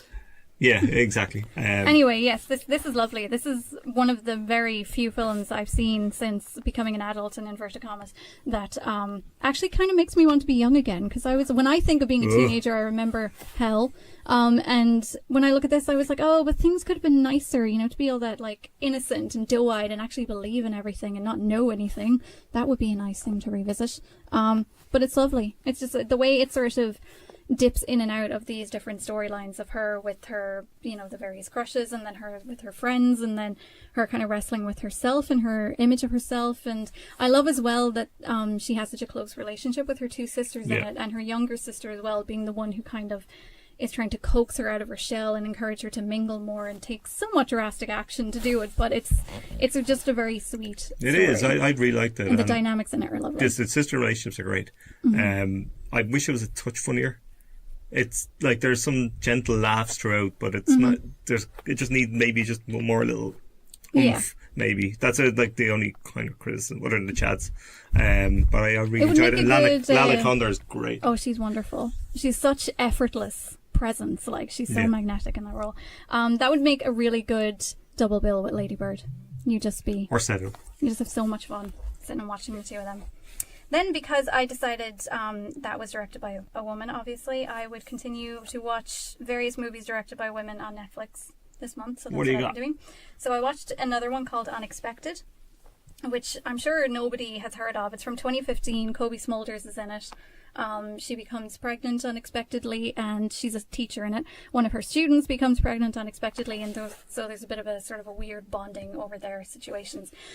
So it's a nice film. It's very slight and very plain. It doesn't really go into any massive level of detail other than exploring the differences in their circumstances. Kobe Smulders' character is in a long-term relationship, so they get married. They're kind of solid, more or less. Any disputes that they have are very minor. Her student, however, obviously is very young, but she's a very good student, and she was looking to go to college, so they're trying to figure out how they're going to work that out. And it's just, it's endearing in its own way, but also extremely forgettable. Like the type of film that you'll enjoy when you watch, but it's too plain to be memorable, so you're not really going to remember much about it afterwards. But it's worth a look if you have like 80 minutes to kill and you want something relatively sweet. A Vard alone? Yes, a Vard alone. So it wasn't an unexpected delight. Then I watched, the other night I watched Casting JonBenet, the documentary. Oh, I've seen this. Which I have to say I really liked. I wasn't really sure what to expect because I've heard some very mixed reports on it, but I really like the approach that they've taken. So essentially, if you don't know, this is the filmmaker, I think, decided that she was going to audition actors for like a fictionalized film based on the JonBenet Ramsey murder. But she films the actors who are all from the area of Colorado where the murder took place, or that general vicinity. They're doing their auditions, but then they're also talking about the case itself, their kind of thoughts on it and their theories as to what might have happened. And this is kind of intercut with the various scenes, I guess, for want of a better word, from what happened in the course of the murder and the investigation and how they imagine it playing out. And it becomes this really interesting, I think, exploration of how like famous crimes like this become very sensationalized and how they get sort of twisted by everyone's speculation on them, and how everyone has their own different interpretations, and like how various factors come into it, like misogyny and child abuse and the influence of the news media and all this sort of stuff. And I think I like the way it also, the actors all bring would-be actors bring very personal touches to it. Like one of them talks about how someone belonging to her was murdered and how she just couldn't imagine anyone reacting basically the way, like any way other than the way she reacted when she found out that this person had been killed. And then somebody else who was coming at it from the perspective of a parent, other people who have truly mental ideas about where cancer comes from. It's interesting. It's probably not an easy watch because the tone is quite peculiar, and I guess maybe that might be uncomfortable for some people given the crime we're discussing is the killing of like a 6-year-old child. But it's interesting. It's a different take on it. And then my last new watch, which was not directed by a woman, but anyway, is Tomb Raider from last year, which is terrible, but was kind of laughably terrible, but not entertainingly so. It was the type of movie that within the first 10 minutes I could tell it was going to be irredeemably shite, and yet somehow we sat through the whole thing. I was watching it with my brother, who said he made 2 previous attempts to watch it on planes and couldn't finish it, but I made him finish it this time, and it's not Jeez, if good. you can't finish And it did he on a thank plane, you though. for it? No. On a plane, like it's the most undemanding of. So when you consider Can you literally watch opening anything? the airlock to get away from the film, that's the issue. I feel kind of bad for Alicia Vikander because she clearly took this very seriously.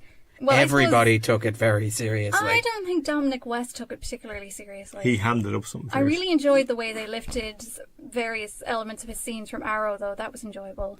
Walton Goggins, again, criminally underused. Like, what's wrong with these people? Why Yeah, do I they know. keep doing this? Why cast him? Why would you cast him and not give him This is the spectacular this the writing Herzog and so he Jack can just Reacher chew up arguments. scenery? This is terrible. Cast people and use them, or don't cast them. Yeah. My abiding memory of Tomb Raider is that it's a video game adaptation for people who think watching cutscenes are the best part of the video game. I like a good cutscene. I did not like Tomb Raider. I was not expecting you to say I like a good cutscene, I have to say. I do. I like cutscenes in games because I am that asshole. I'm the one that, whatever button you press to make them go away, Yeah, I'll press it. X. I like a good bit of exposition when it's done well. Then, yes, because it was Christmas, we got in a bunch of rewatches, so I'll just do a few of them. I rewatched Pirates of the Caribbean, which I have not seen, and I'm going to say the very first Pirates of the Caribbean, Curse of Black Pearl, it is. I have not seen that in, I would say, about 8, 9, maybe 10 years. It still holds up extremely well. Okay. It's so much fun, very entertaining. The only part of it these days that will give you pause is, of course, all of the cringe over Johnny Depp, because he's Johnny Depp, but everyone else in it, fab. I liked when it came out. I got through about half the second one, stopped watching it, haven't seen any of them since. I don't really want to revisit because I don't look at Johnny Depp so much. But I can see the appeal. It was good when I saw it. Yeah. And I watch this every year, but I had my annual viewing of Babe, which is an iconic masterpiece of a film. I love Babe. It is wonderful. And it's one of those things as well that, like, apparently when, my grandaunt took me to see this whenever it came out, so it would have been maybe 7, I think, and came home. I loved it. She proceeded to give out to my other grandaunt who had encouraged us to go, because she was like, that's a terrible picture to take a child to. What the hell is wrong with you? WTF, which I didn't understand when I was a child. I understand what she means now. Because obviously there's a lot of very thinly veiled subtext about inequality and what's the word I'm looking for? Manipulation, using people, like Propaganda. capitalism as well. But it's such a lovely take on that. It's a really gentle subversion of all of these horrible machinery processes, all of these things that we just take for granted in everyday life, and it's lovely. I remember seeing the phrase somewhere, radical softness as a weapon, and I just think Babe is like that as a film, because he's just a little sweetheart and has to talk everyone around him into some sense. The only problem I have with Babe is that at one stage the cow on the farm talks, and the cow is a male cow, but it's a cow. Oh. Why does it have a man's voice? Anyway, that's it. Wow. And One James single Cromwell complaint. is Yeah. wonderful. Yes. Well, on the subject of great letterbox reviews, somebody wrote that the scene where the farmer Hoggett dances for Babe when he's sick is the purest form of cinematic ecstasy that person had ever seen, and that again is the perfect. I have an interesting Perfect take off-mic on James Babe. Cromwell story, but we'll talk about that later. James Cromwell, After Dark. I have Crom's well that ends well. a few other rewatches, but I don't think there's anything too important to bring up. Yeah, they can wait.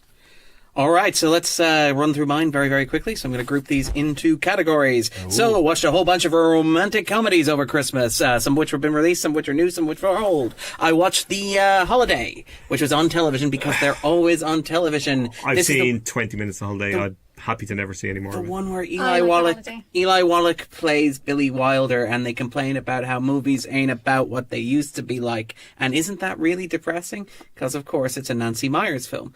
It's grand. It's the cast are just lulling round. There's no real sense of tension. Everybody's really rich. But it's Jack Black and Jude Law. Yeah. right? It's Is he literally like Billy Wilder? No, but he's playing an overdue writer-director who never got the acknowledgement that he deserved, and who stands up on stage and talks about how movies used to be about conversations and about people and not CGI and not action anymore. You know, that sort of stuff. And it's like, you can tell Myers loves this stuff, but it's really ladled in there and really shoehorned. It's like, how can I possibly bend this film to get in and, and remind people how good old Hollywood was? It's like when you watch... But she does that in every movie. Yeah, Home There's Again. always at least one scene where they watch an old film. And Yeah. it's always an old film that everyone's disproportionately excited to watch. Yeah. So, Yeah, or like Home Again, where there's an entire room full of like Oscar statues and stuff like that, because that's what we're doing. that's her daughter's movie, to be fair, but still. But and then I also watched Sleepless in Seattle, which is much, much better. Meg Ryan and Tom Hanks, the best of their 3 collaborations. No, it's not. Really? Oh, you're gonna go? You got mail? Yes. Or okay, because I was hoping you weren't gonna go with Joan versus the Volcano, because that would have been a sharp. You Got Mail's better. I never really forgave Sleepless in Seattle for making Bill Pullman. Walter. Yeah. What's wrong with Walter? Walter Walter's great. has to give everything away to suit the plot. Walter's fantastic. Walter's an asshole. No, Walter's getting Do you mean played. Bill Pullman or Walter specifically? Walter, the character the character. played by Bill Pullman. I actually adore Walter. Walter Yeah, is the man you're we should all supposed to, aspire to be. because then Walter can give his life away because Tom Hanks wants it more. Fuck off. Walter's the guy who realizes that his partner isn't actually happy with him, and despite the fact that he's happy, he decides that her happiness is more important than Who his. decides other people's happiness is more important than their own? Who in their...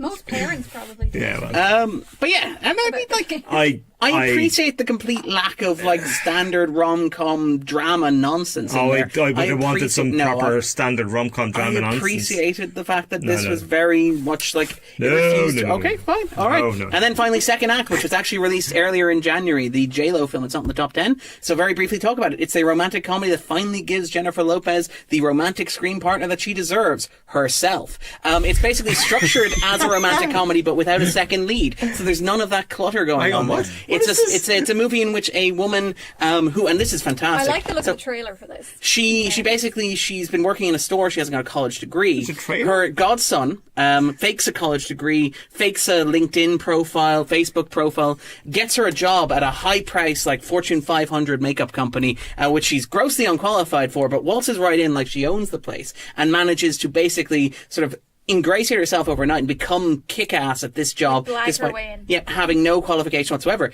What's remarkable about the film is it hits all the rom-com cliches, down to the whole third act confession that separates them, but then there's separates her from the ideal self that she's created, and then she has to sort of find her way back to that at the climax of the story.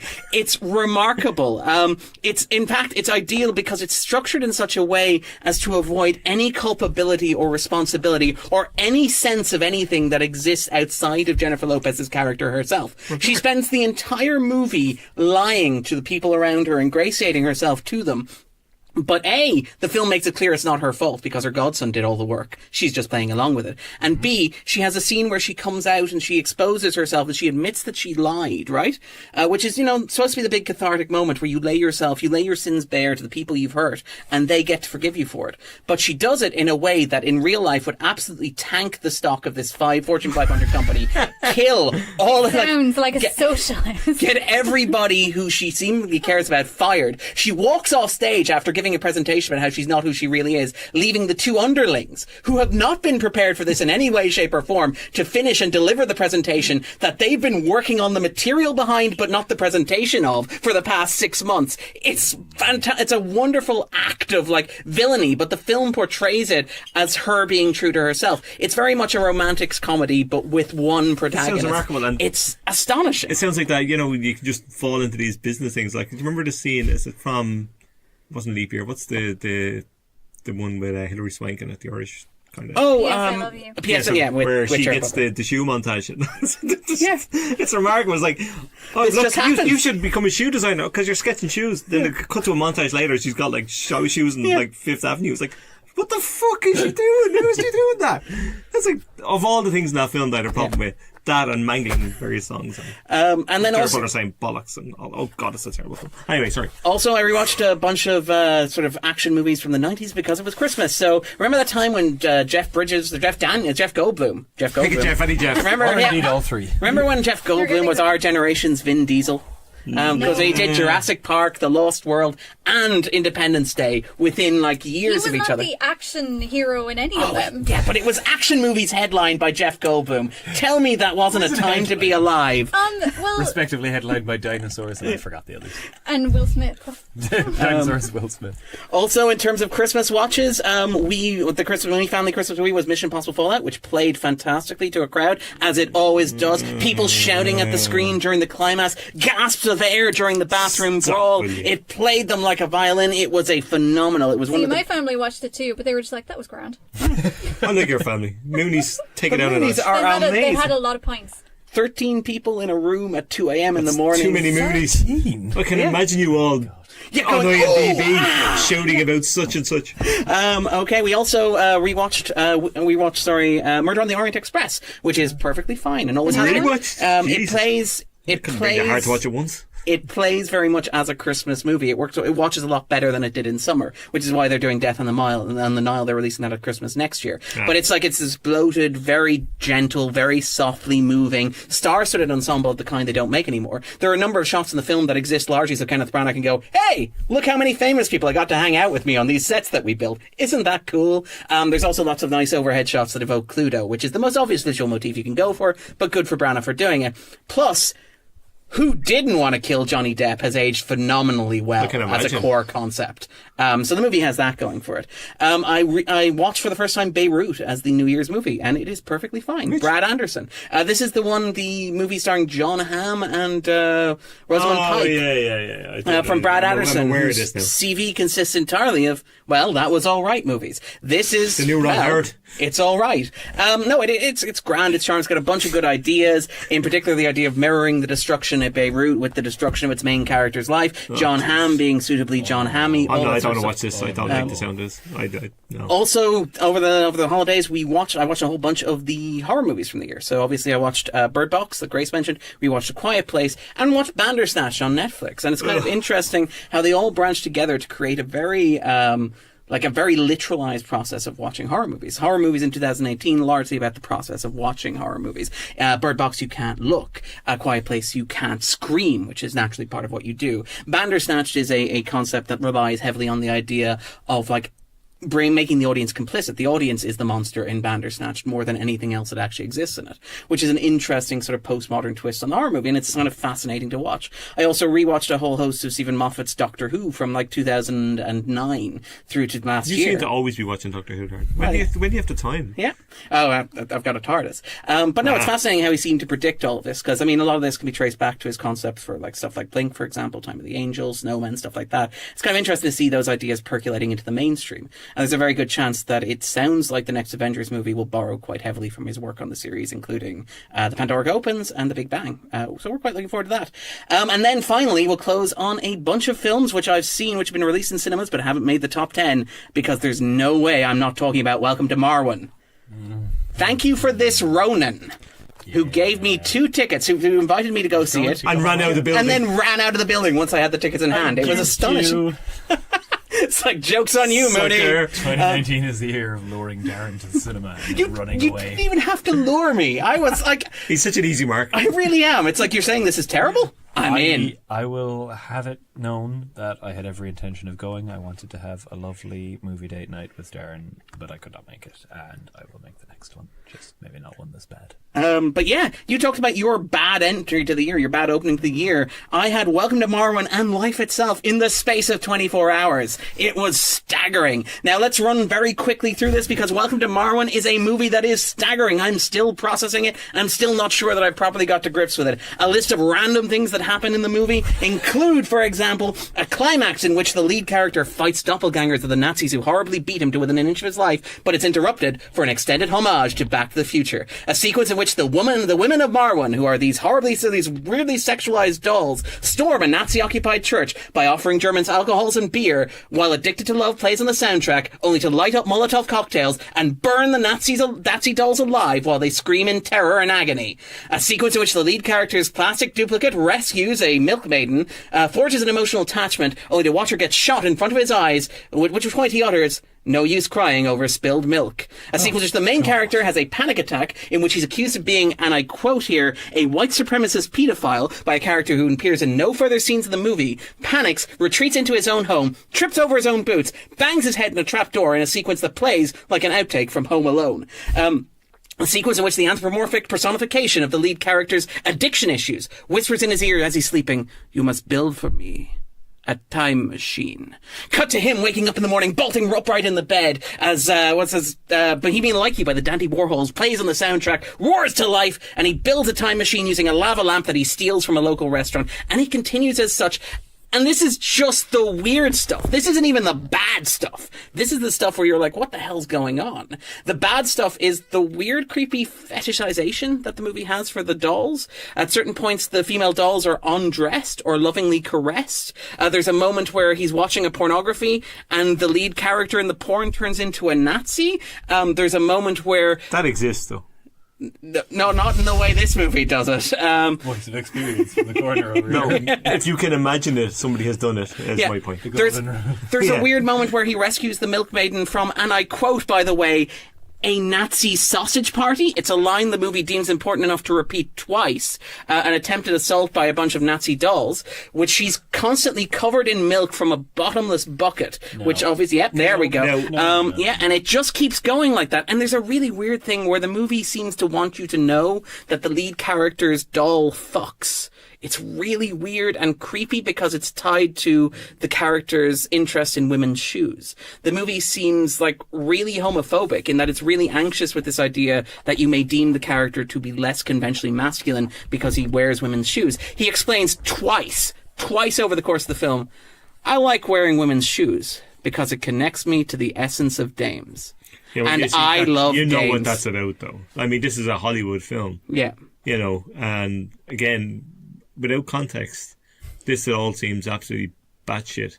With context, having just watched the documentary, I didn't mention on my recent watches, this all makes absolute sense. Yeah. If you in the context of but putting it who into the thought this structure would of a make conventional this, but who Hollywood thought film? this would make sense as a film? Yeah. Is bizarre to me. If you like, you watch 5 minutes documentary, could tell you. You steer clear of this is that sort of area. This is not the one you want. You know, I think Zemeckis just wanted to build a 1/6 size thing. Yeah, and he sort of wanted an something to hang it uncanny on. valley. Yeah, and he probably should have just did his usual Polar Express thing and just get on with it. Like, and then finally, Life Itself, which is Dan Fogelman's vanity project, the writer and creator of This Is Us, doing I really enjoyed the Letterboxd reviews for this. They are outstanding. in which so basically it's very much in that style. It's a multi-generational story about life, love, happiness. It features not one but two author surrogate writer characters, one of which is played by Oscar Isaac and does stuff like write Quentin Tarantino knockoffs, which is insufferable, and the other one is the actual narrator of the movie itself.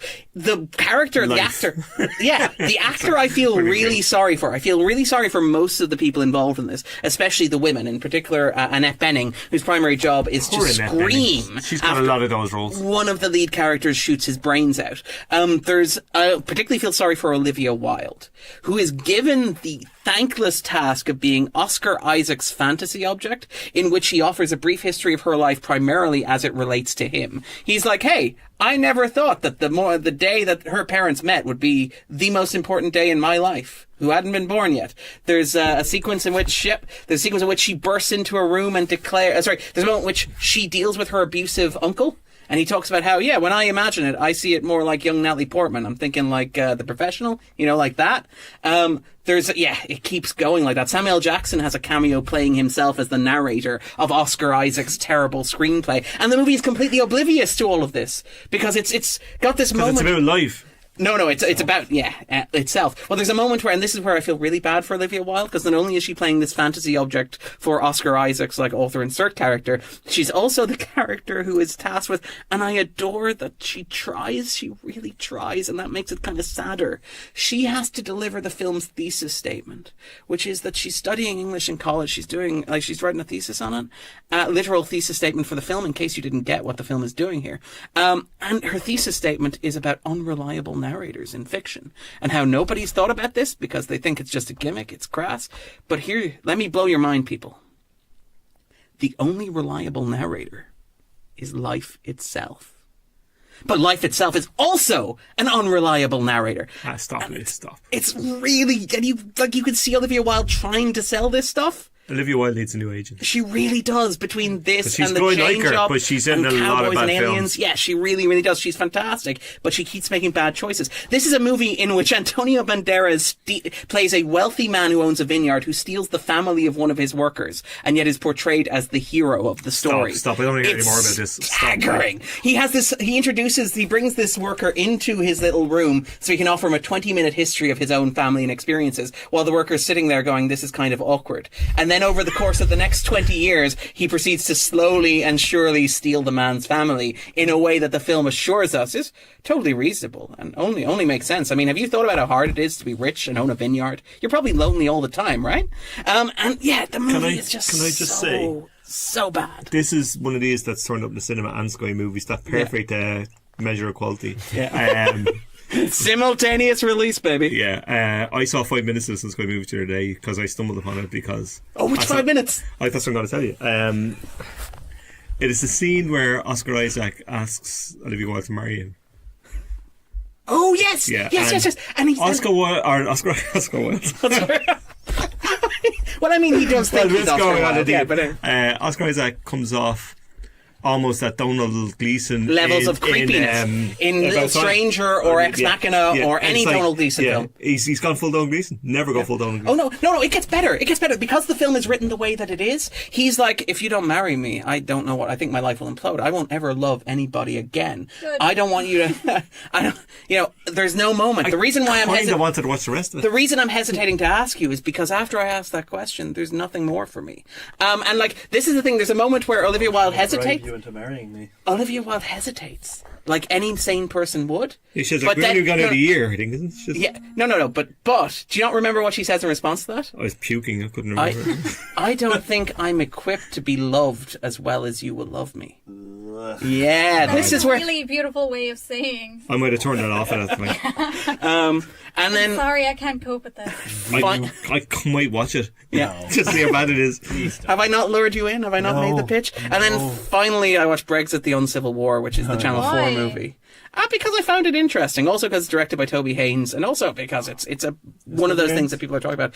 British TV director, one of the great British TV directors to watch at And recent he's times. starring Benedict Bandersnatch. Who's forever going to be called. Genuinely, That's all I'm going to call it from now on. I thought that because I no interest in Black Mirror. I saw people talking about Black Mirror whatever day that was released, and I thought Cumberbatch was in it, and that was just the new nickname we have for him.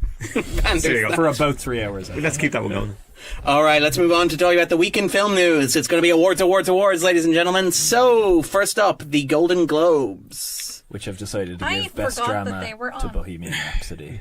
Yeah. Which, Making sets it the a lot Oscars for up the Oscars. to send a lot of nominations its way. Yeah. And we've talked enough about this. Let's not waste any more breath. But this is bad.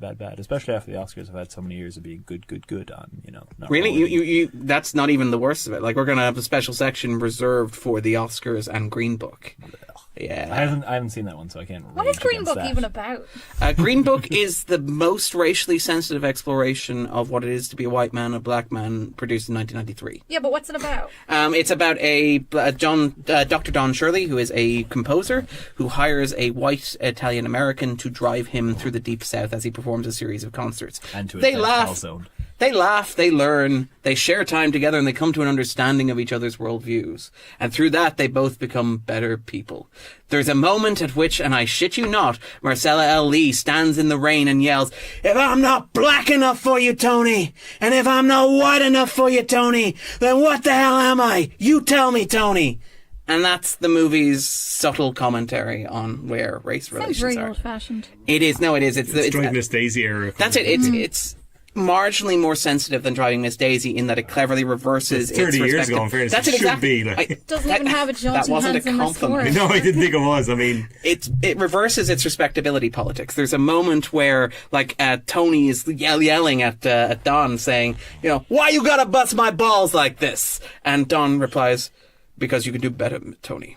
And it's just horrible. also, isn't it the screenwriter? Yes, the has come under screenwriter is fire racist. a little bit because he's Yes. screaming about Donald Trump and banning Muslims and stuff. a couple Yeah, years he ago. tweeted about the false reports, to be absolutely clear, Well, yeah, of of Muslims celebrating in the streets in New Jersey 9/11. after 9/11, which are obviously falsifiable, but one of the rumors that Trump reported, but which the screenwriter had retweeted and agreed with. And said actively he agreed saw with. them, didn't Yeah, he? he said he saw them as well, and nobody thought to... Screenwriter Green Book. Yeah, nobody thought to delete that from his Twitter at the very least, Or to not or to not do it in the first or place. to not employ shitheads like him. Well, you've heard which about the is thing where really what it should Don be. Shirley's Hollywood family. didn't employ shitheads anymore. It Who would would employ work? no I one. know. But you heard that, like, Don Shirley's family have come out and said the entire thing's a fictionalization. Shirley never considered this man to be his friend, which is obviously... That sums it all up. White man has completely different take on experience. Oh, than I can black assure man. you that's not the case. all right then, but in terms of the Golden Globes, the Irish had a very good evening. The favourite did very well. Olivia Colman took home the Best Actress Golden Globe. I know Jay Well, is try to something be we're enthusiastic. going to I talk like about. Olivia Colman, though. So do I. I love Olivia Colman. And then this gives us a nice segue to talk about the BAFTAs, which announced their nominees as well. There are 12 nominees for the 12 nominations for the favourite as well, which is quite good for an Irish film. Quite the haul. Yeah, we're doing very, very well. Chris Kelly was also nominated for Outstanding Debut for A Cambodian Spring. Irish actors Barry Keoghan and Jessie Buckley had previously been announced as nominees for the Rising Star Award, which gets into one of those... Barry Keoghan gets his reward decades after starting his career. It's bizarre. Yeah, and again, the BAFTAs, to be clear, the British Academy of Film and Television. Probably a generation of them that needs to die or something. It's really strange. It's been around for quite a while. We act as if it's a surprise that Britain has maybe not entirely made peace with its colonial history, or the fact that Ireland is a distinct nation. Or even aware that that's the case. Yeah, if only there were some news story in the past 3 or 4 years that reflected that. I don't know what it was. In terms of the Oscars are going hostless this year. Oh, are they? Yes, it's officially the line. Speed them up, shouldn't it? I bet you they will still be stupidly long. They will have stupid dance routines. Well, they're going to have musical numbers, obviously. And those extremely painful... pre-prepared speeches for people to read before they introduce awards. Really awkward humour that they know is terrible. I hate those things. And the awkward 4-second pause before they The only good ones ever is Maya Rudolph and Tiffany Haddish from last year, which was wonderful. Why is Maya Rudolph not hosting the whole thing? Oh, just on the side, I watched Forever, the Amazon show with Maya Rudolph. Oh, I've heard great things. It is exceptional. Her and Fred Armisen. Yeah. Sorry. Is that his name? I can't remember his name. Anyway, him. Yes. It's been great, actually. He's been popping up everywhere. And Catherine Keener's in it. And it's 8 episodes and half hour long. It is glorious. What's it called? Forever. It has a concept that you shouldn't really spoil. No, you shouldn't. Just don't go in blind. Go in blind. It's great. They're great together. All right. In terms of other news, James Hickey is going to step down as Screen Ireland's chief executive after his second term. Finally, I'll get my chance. I know we're rooting for Team J here. Yeah. But yeah, no, he's this is just fresh off the presses. Yeah, we don't really have sort of. But yeah, basically he's sort of overseen the Irish film industry since 2011, which has been golden years, pretty much, to be absolutely honest. He's talked about, for example, seeing the capital funding increase from 11 million to 16.2 billion, for example. But obviously, our standing internationally, but also the films we produce nationally as well as a result. The huge growth in terms of production of television shows here, stuff like Vikings, for example. Penny Dreadful, I think, was also under there.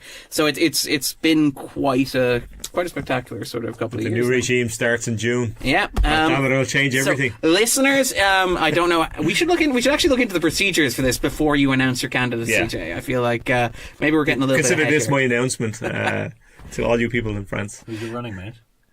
Do you have is there a vice president of Screen Fish Ireland? I know, I got to spend lots of money on that administrative cost. I think Jay's first act will be to divert all Irish film money to co-productions with Varda. And documentaries. Varda actually has announced a new film at the Berlin Film Festival. There's a competition at the Berlinale called Varda by Agnes, and I cannot fucking wait. And competing out of competition to give everybody else a fair shot. Competing out of competition. She's nice. That's a fair point. Because you know it will be competing, because anyone who's at the Berlinale will absolutely say this is the best film. Why isn't this in competition? Yeah. That's it. All right. Just quickly, in terms of other stuff, The Curate is going to be arriving on Netflix later in the month. Oh, yeah. I quite like The Curate, actually. It's towards the end of January, so it's on the 21st, I think. So keep an eye out for that, Irish film fans and horror fans. Kind of obvious enough in some ways, there's narratively, but very impressive scope. And fun to see something like that being made here. The North Strand and stuff like that popping around. It's great. I did enjoy it, I have to say. Yeah. This is it. It's a wonderful sort of like Irish genre cinema. It's had a really good year. It's not doing a huge amount new, but it's still very enjoyable to watch. And I mean, I think Niall is suggesting, I would agree with him, that it works better almost as a pilot. Yeah, I could see it as a long form kind of story. I could absolutely Yeah, but we won't go into that after praising Screen Ireland. No. In terms of other stuff, the Bowie Festival is ongoing as we're recording this as well. There's screenings at the Lighthouse, including, for example, Moon. It's on 35mm. They're showing it this evening. Yeah, and okay, well then that's no good to any of our listeners. So but don't go. It's over. 2001: A Space Odyssey. Tonight, yeah. Yep, and The Farthest is on Sunday as well at the Lighthouse, which is any excuse to rewatch that. See it again. One of those films is very good. I haven't seen The Farthest, so I'm going, and I really can't wait. It's good. Oh, The Farthest is great. The Farthest is really, really great. All right, so we're going to move on to talk about the top 10. Way. I know everybody's favorite part of the Is this new and podcast. different? Because I haven't heard a top Yeah, 10 right, in that's 3 same. weeks. The Grinch is still there. All of the kids' films from the last. Is the Grinch actually still The Oh, there? last you didn't know? 100 Okay. years. Oh, damn it, I tipped my hand. At number 10, it's Holmes and Watson, baby! Yes. Which apparently has a secret alternate opening that is showing in Europe as compared to America, if rumors are to be believed. What? Hang on, say it again. It has a secret alternate opening that is Oh, screening. openings. Opening scenes. Scenes. Apparently, the opening scenes are entirely different. People have been talking about the Mandela effect, which gives you an idea of how boring the film is. So it's outrageously bad, or yeah. so I've heard. It is. And I kind of wish it wasn't out at the same time as Stan and Ollie, as I have to stop and think which one to Yeah. think. John C. Right? Riley. The one and, that's yeah. Which actually is the bad, or terrible the one? one that just looks terrible. Whoa. Okay. Well, we're going to talk about one I'm of going to those. cry a silent tear over here. Everything Sorry. looks awful. But Holmes and Watson actually has a good chance of making the IMDb bottom 100, which will be remarkable for a Don't- major release. just don't it watch will it. be the third Sony film, the fourth Sony film to have made the list in the past 2 years. Sony. Fire that cheek, executive boys. know. Did I imagine this, or did I see poor Rebecca Hall on the poster? Yeah. Yeah. I hope she got a big paycheck. Can we please stop doing this to Rebecca Hall? Watch Stop Christine, it. it's on Netflix. She is fantastic. She's great. in it. At number 9, Bohemian Rhapsody. Trash. Next. Trash, Golden Globe trash, winner trash. and possible Oscar nominee / maybe that winner. At this point, definite Best Picture nominee. Yeah, possible no, winner. It's not winning. You don't think it's winning? No, I Might. really doubt it's winning. I Alright. really doubt it. I- I doubt it too, but significant momentum, sums of money Ronan. not winning. Right. And people are idiots. People are such idiots. Brian Singer for Best Director, Yeah. I'd say. Yeah, well, I mean, you saw going that. for it. You I saw see that the Instagram, Instagram, right? Yeah, you yeah. saw that Instagram picture, right? Oh, sweet mother I- of Jesus. Let's reward sex offenders. Good I- job, Hollywood. I mentioned this a couple of times, but when I got my screen of Bohemian Rhapsody, it was very clear on what it wanted me to vote for and nothing else. It's like Rami Malek. That's the only thing this film wants me to think about when I'm voting. All right, at number 8, it's The Grinch. The It's a season mean has one. passed. Yeah, well, Let's it's move never on. it's Kids' movie never too season late never ends. to complain about Christmas. Apparently, do you want to guess how much this has earned at the Irish box office to date? Nope. Buckets. 5 million. Actual buckets. Actual buckets. That's how they hand it over. They're filled with 2.2 million. 3.3 million. Shit. You're so close. That's my next guess. At number 7, Spider-Man Into the Spider-Verse. I'm glad to see this is still doing well. Fair play. Probably trying to go see this. I should see this. How's that? I will see this. 2.2 million. No, it's made under 1 million, unfortunately. But still 2 sequels coming from it, which is pretty good. It's garnered a lot of it. Yeah, it's garnered a lot of Why attention. can't we greenlight one at a time, and if that's good, then do another maybe. I'm so cranky. Yeah, I feel like Somebody give Ronan a biscuit. yeah, a hug. I Out think. of sugar. At number 6, it's Wreck-It Ralph 2. Ralph breaks Oh, the I've internet. seen this. I've seen Yes. I've seen a top 10 film. This is not good. Oh, okay. Sorry, children. Sorry, I actually rewatched the first one in actual anticipation to watch that because I'd seen it, but I couldn't really remember much about I like it. the first one. It's not I amazing. quite like but the it's, first one too. It's enjoyable enough. It kind of doesn't outstay its welcome too much. Which, geez, that sounds really bad actually. But sorry, that's damn it. It doesn't bore me. It's enjoyable enough. wasn't in like, front of my face for too It's good long. fun. There is good fun to be had. And there is an element of fun in the second one too. But it's, oh my god, like where do we even start with Disney? They own everything. Yep. And everything is in the film that they own. And it has this horrible, kind of finger wagging thing about the internet. Screen time and stuff like It's that. like, while simultaneously buying up absolutely everything and showing you absolutely Yeah. everything while it's zip it through the internet. Yep. And it's like, we're going to have our cake, we're going to eat the cake, we're going to make the cake, we're going to sell you the cake. When you get sick, you're going to get sick on Disney bins. I mean, it's everything. And it's horrible. And it's a horrible message. And it's a horrible film in that regard. There's fun in between that. My niece kind of enjoyed it. Obviously, she missed the anti-corporate message. She's not quite old enough for the socialism lesson. But it's coming. Jane. By God, it's coming. I'm surprised you're not drip feeding it to her already. I know, there's underline, layering it in. Start with Mary Babe. Poppins. Show her Babe and get her started. Start with That's Mary where to Poppins. start. Yeah. But this is not good. And it's not good for the future film. It's very worrying, I have to say, in terms of that kind of ownership. Conglomerate. It's sort of horrible. thing. It's horrible. Yeah. Oh, God. I mean, the brand options are just through but the roof on this it's one. quite vomitous, the film, and it really overdoes it. Speaking of being quite vomitous and possibly overdoing it, at number 5, it's Aquaman. I haven't seen Aquaman. I did not care for shan't Aquaman. see Aquaman. It's better than Justice League. Damn, Darren, they should have put it on the poster. I know, it's about as good as Green Lantern. It's God. interesting. It's trying to do... Green Lantern. What? Wasn't Green Lantern hated? Green Lantern was hated, but not as much as Justice League. We're It's, in the low bar territory of the highest order, aren't we? it's not good, but it's somehow also the DCU's highest grossing feature film to People this like, point. what's his face? Jason Momoa. They want Mo Momoa. You do like him. I don't understand. He's got muscles. Momoa, Mo But problems. he's not that attractive. I can see it, though. imagine he's a type. I imagine there's a Did we certain... just say out loud Jason Momoa isn't He's attractive? not. No, sorry. What's wrong with you? See, there we go. I'm very Grace, confused. This crankiness Grace, is I don't very think you annoying. could miss Momoa no matter how bad your vision is. Very true. I always want to say mimosa, though, every time I hear it. It's just fun. Oh no, I want the mimosa. But I mean, the thing with Momoa is like, and the film, I admire that the film knows that Momoa is a selling point. There's a moment where he jumps onto a submarine and he flexes his back muscles and he whips his long hair and he looks over his shoulder as if you've just told him that he's had a bit too much to drink. And he's like, permission to come aboard. And it's like, Jeepers. I admire this. We wrote the fantasy for you. Yeah, it's long and it's hard and it's full of semen, baby. Stop. But Jesus. he's on a submarine. I know. What were you guys we thinking? got it. I know I got it. I just didn't need to be explicitly told. It's like people seem to like Momoa a lot. But, No shit. but I would like to say I've been a Momoa fan since he was in Baywatch Hawaii when he was a fresh-faced child of about 22. So You're way ahead of the curve. I'm Grace. way ahead of the curve here, people. At number 4, and this is going to be a fun discussion, it's The Favourite, which, as I understand it, is not the favourite when it comes to Jay's Best Picture picks. Oh, Jesus. Yeah, see, this is the problem when you see films and they tell you they're good and then they're not good. What am I supposed to do with it?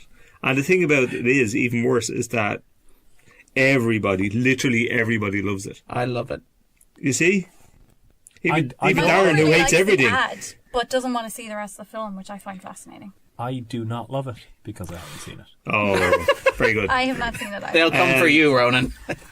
Nobody can say a bad thing about the cast. The casting is fine. Not only the 3 kind of leads, even though Coleman's nominally the lead for awards purposes. Yes, they're all rather very cynical good, casting there, and they're yeah. all relatively speaking the same screen time. Coleman deserves her crack at the Oscars And the more power glory to her. and She's the great. recognition, yeah. She's always been great, and I'm delighted Yeah. to see that. Like, so I don't mind that. That's fine. Even the supporting characters, Nicholas Holt's very good. And there's somebody else whose name I've forgotten who's quite Robbie good. Ryan? No, Robbie Ryan's cinematographer. Anyway, it doesn't matter. The gentleman who Ryan's- ends up playing Emma Stone's husband, right? Yes. Robbie Ryan's cinematography is fascinating. It's really interesting and really good if you haven't seen Barry Lyndon. I think it's still pretty good, even if you have the fisheye lens and it's the like that's all there- distortion effect. That's and the- all there is, though. Once you've seen that once, like it's an effect. All right. Like Robbie Ryan's a great cinematographer. I'm not, but he does a bit, and then 20 times into the bit, you're kind of like, do something else, like different. Wait, you mean aside from, obviously, on top of the stuff that you reference Barry Lyndon with Yeah, the yeah, natural well, lighting, yeah. the making I mean- surroundings look great, Yeah. all the stuff a It's- cinematographer it's- regularly does, Yeah. and the stuff he's done on top of it. You Aside know from that, what I do mean, you want to try Darren. something new, Robbie? He's a fucking cinematographer. It's his job. I know, I'm saying he does his job, and then a great deal more. But anyway. He does some more. I would have just liked a little more variety. That's all. Okay. But he's great. It's all all like, right. for the level of praise it's getting. I'm saying. All right. Um, It didn't find favour with you, No. that's what you're saying. Like, the cinematography is very good. It's very beautiful and whatever, right? But there are some moments that are really interesting in it. There are some moments that are quite funny in it. And this is where the trouble starts for me. And I sat beside Darren at the screening, and I would be surprised if you heard me laugh once.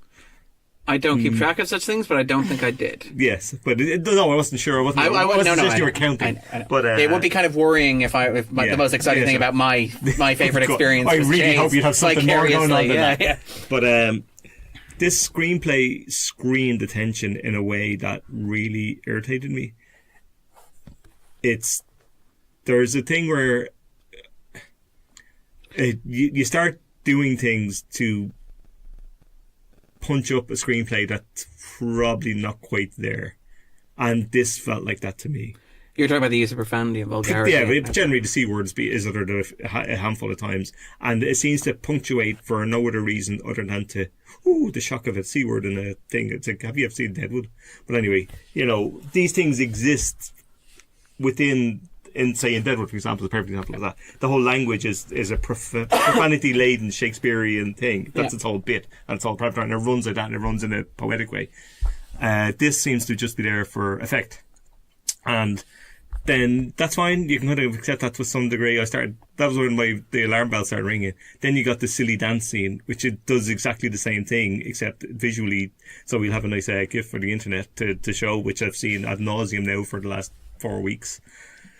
I apologise, Jay. You can't see the gifts if you get off the internet. At least 25% of those were me. Yeah. And then you get the thing where, if you're a Lanthimos and you're playing around with something, and if you've seen any of his previous films, like Dogtooth or The Lobster or Killing of a Sacred Deer, there's Nobody ever talks about Alps. I've never seen Alps. That's why I haven't thought of it. It's by far his least good. Yeah. Alps is back in pog form. Stop it. Okay, sorry. Lord. But anyway, sorry, Jay, you were saying. There's a heightened dialogue effect to Killing of a Sacred Deer and The Lobster in particular that make kind of absurdities and farcical situations rendered serious, or the opposite, depending on what Lanthimos is trying to achieve in scenes, which I find extremely effective, and it's one of the main reasons why I love his work. He can do all sorts. Like, you can take seriously the idea that somebody could shoot their own child because of the universe that the film exists in, or how exactly the mechanics of whatever the hell is happening in Killing of a Sacred Deer works within the universe he constructs, because it feels so uncanny. The problem I have here is that he's attempting to do something without establishing a feel for the sake of it, and I don't think it works. This is interesting because I actually think, like, The Favourite is, I prefer The Killing of a Sacred Deer. I think I need to see The Favourite a few more times, and I'm not feel about the same way as on The Lobster. But the thing with The Favourite is that it's the most accessible of his films that I've seen, and it's quite consciously doing that. And I think a large part of that is down to the fact that it's heightening, while above what you would expect from a standard period drama, is still significantly below the heightening that you experience watching those movies. But when we're talking about what kind of heightened feel, what I'm saying to you is he doesn't, to my mind, have the tools to make it work. All right. And what he does to replicate that, or to kind of give the sense of that, is the kind of shockable kind of scenarios around it. And I just found it very surface level and grew bored very quickly with the whole thing. I know I accept that I'm literally probably the 1% of people in Ireland that seems to don't think it's a masterpiece, because everybody seems to be raving about it. And I can accept that I might be wrong. I'm probably not. But I can accept that I could be. I accept the empirical possibility that I might be wrong. There's always the outside chance that I'm an idiot on this. There's room for a multiplicity of opinions. There is. Or what Grace is saying, doctors differ, patients die. Each his own. People like what they like. Yeah, but, we know how I stand on people. No one will die. It's okay. Yeah, it's not good. But don't worry, Jay. We've got something just for you. I'm really looking forward to Ronan seeing it, though, because I want to hear what he thinks. Me too. At number 3, it's Andre Rieu's 2019 New Year concert from Sydney, baby, earning €183,000 at the Irish box office. Go on, Andre. Yeah. This is a remarkable thing to me. It is, and it still happens. But at number 3, like it must be. What's the New Year's Eve thing? That's the New Year's Eve thing. But it was screening on like the 4th of January as well. Like, people just love this stuff. Yeah, and good for them. Yeah. Jesus, you want to go to the cinema? Well, the cranky Ronan of 10 minutes ago. It's bringing them culture. Yeah, I saw a picture of a violin. Yeah, thing. I mean, it looks cute. If Jay's gonna complain about this, I will play the smallest violin in the world for him, or I'll ask Andre Rieu to play his far away. I'm not gonna play. I'm not gonna complain. He's got a very silly. People can have what they want. Let them eat cake. His sister. Wrong film, I think, for that reference. It wasn't referencing. No, never mind. Sorry. At number 2, Bumblebee, which is actually doing quite well here. It's not doing as well internationally as the other Transformers film. Bumblebee is great shit for people. I'm okay. I'm not buying it for Jay's getting out ahead of that. I quite appreciate that. It's like fuck right off for that stuff. Starter gate. It's like first mention of Bumblebee on this podcast. This is 12 Transformers films in, or whatever it is. Okay, this it's is 6. the thing. They're saying like, oh my god, they finally made a Transformers film that's actually okay. And that's still starting from a pretty low bar. Exactly. Everybody is saying, look, the lowest bar. The lowest bar in mainstream cinema. They cleared it. Well done, then. No. Okay. Oh, Okay, I might lots still on. go see this. Lot- It looks entertaining enough to me. You said better with Venom. Stop with your false promises, Grace. I'll get to that. We waited. We waited for you. For real. And we're currently waiting for Gotti. Currently waiting for Gotti. Next week. As opposed to Gatto. But anyway, Yeah, but no, there you go. Bumblebee is like, it's perfectly serviceable. It's Stop that. mid-tier. That's not Stop anything, though. It's like if you strip, it's still got problems at the start and the end where it's too laden with CGI and that sort of stuff. But when it gets to the middle section and it's just a girl in her car, it's actually quite enjoyable. It's a fun teen movie blockbuster sort of thing, which is what you're looking for from like the the original Transformers. Transformers. Much better than the I original hated the Transformers. original It's an Transformers. extended. I like the original. It's the an original was great. it's- Orson Welles, come on. Eh, It's fantastic. Oh, no, very yeah, well played. Come on. Yeah. I like the original Transformers. It's got lot. like the extended an extended I'm version of sorry. the best part of You're that, which too is much like of a the, Bay fan, quite which is the frankly. Bernie Mac. It's always the one you least suspect. I like quite a lot of Bay films. This is actually. this is the new Grace for Michael the new Bay year. is one This of is those terrifying. people who's terrible to other human beings, but also a big animal rights advocate. So questionable. He's like PETA in human form. Sometimes you just have to keep your distaste at bay. Walked into that, in fairness. Sorry. Sheesh. Okay, I sorry. was really I feeding am two birds with one stone. Stop. all right. Podcast of the year, people. The last. Well, we have swore a lot, I suppose. We really have. This is a rated 18s podcast. At number 1, it's Mary Poppins Returns. Do you want to guess how much this movie's made at the Irish box office? 2.3 million. Close, 2.4 million. I do like Jay's strategy of just keep saying 2.3 million No, and I said eventually 2.2 He said earlier. 2.2. just sort of up. I upped the ante by Slightly higher. 100,000. Mary Poppins Returns, which is an interesting film. I mean, I would argue it demonstrates the return of spectacle to the big screen along with, say, Bohemian Rhapsody, where people are coming out of Bohemian Rhapsody aren't talking about the horrible, homophobia, the sort of the cliched screenplay, the Dewey Cox references, all that sort of stuff. They're talking about the Live Aid sequence, which is an attempt to restore the idea of spectacle in a cinema. It's the clap your hands and sing along sort of quality to it. The same thing with The Star is Born, where you have Shallow with Gaga, for example. But with Mary Poppins Returns, you have a similar thing where it's structured in the style of those 40s, 50s musicals, where it's a series of set pieces all built around ideas. So, for example, there's a wonderful lamplight sequence in which they will sort of walk through, sort of foggy London, which is a film set, obviously, or, sort of an old style film set, singing a song about lighting your way home, which has absolutely nothing to do with the plot. There's a moment where they go into a kind of a cartoon world on a vase where Colin Firth is a giant wolf for some reason because nothing related to the plot. But the idea is to give a sense of scale and spectacle that you haven't really seen. It's almost like trying to find a way to do what CGI blockbusters have been doing with like superhero movies and action movies and apply it to other genres, This broader appeal sounds genres. a waking nightmare, though, doesn't it? It's not good. No, it's not. To be absolutely clear, it's not a good I wish film. they'd stop doing this kind of thing, It's absolutely fascinating, and I have very strange feelings about Emily Blunt as Mary Poppins that I still haven't properly come to terms with. But oh my!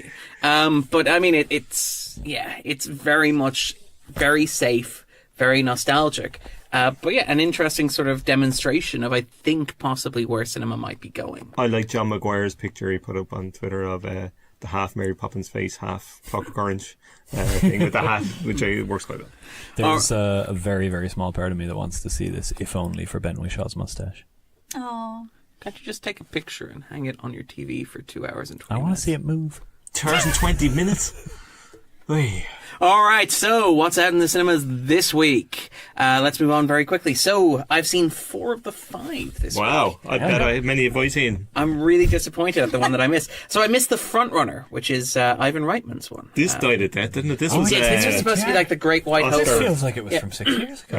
Wait, what's the front runner? the Front runner Gary Hart is film Hugh where- Jackman as Gary Hart, who's the guy who was caught having an affair, but it's all the media's fault.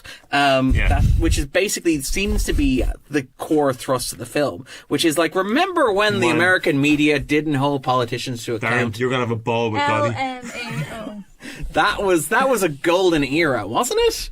Yeah. That seems to be the like overriding I think sort of this kind of behind-the-scenes political campaign thriller just doesn't have any footing anymore because Yeah. that The is world It's that we live happening in. in real life. Yeah. we have That's it why the all death of time. Stalin, I think, wasn't funny, because the world's too terrifying to laugh at something like that.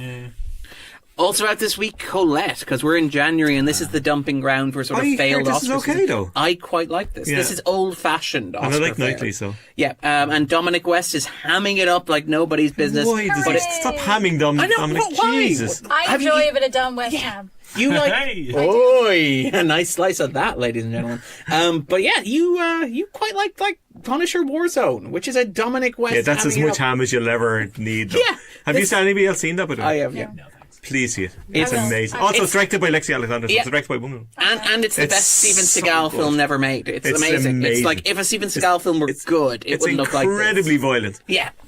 And completely like And that's divorced one of from my any morality. favorite It's scenes ever. the bit with the kid and the No, the yeah. Oh wait, yeah, Yeah, okay.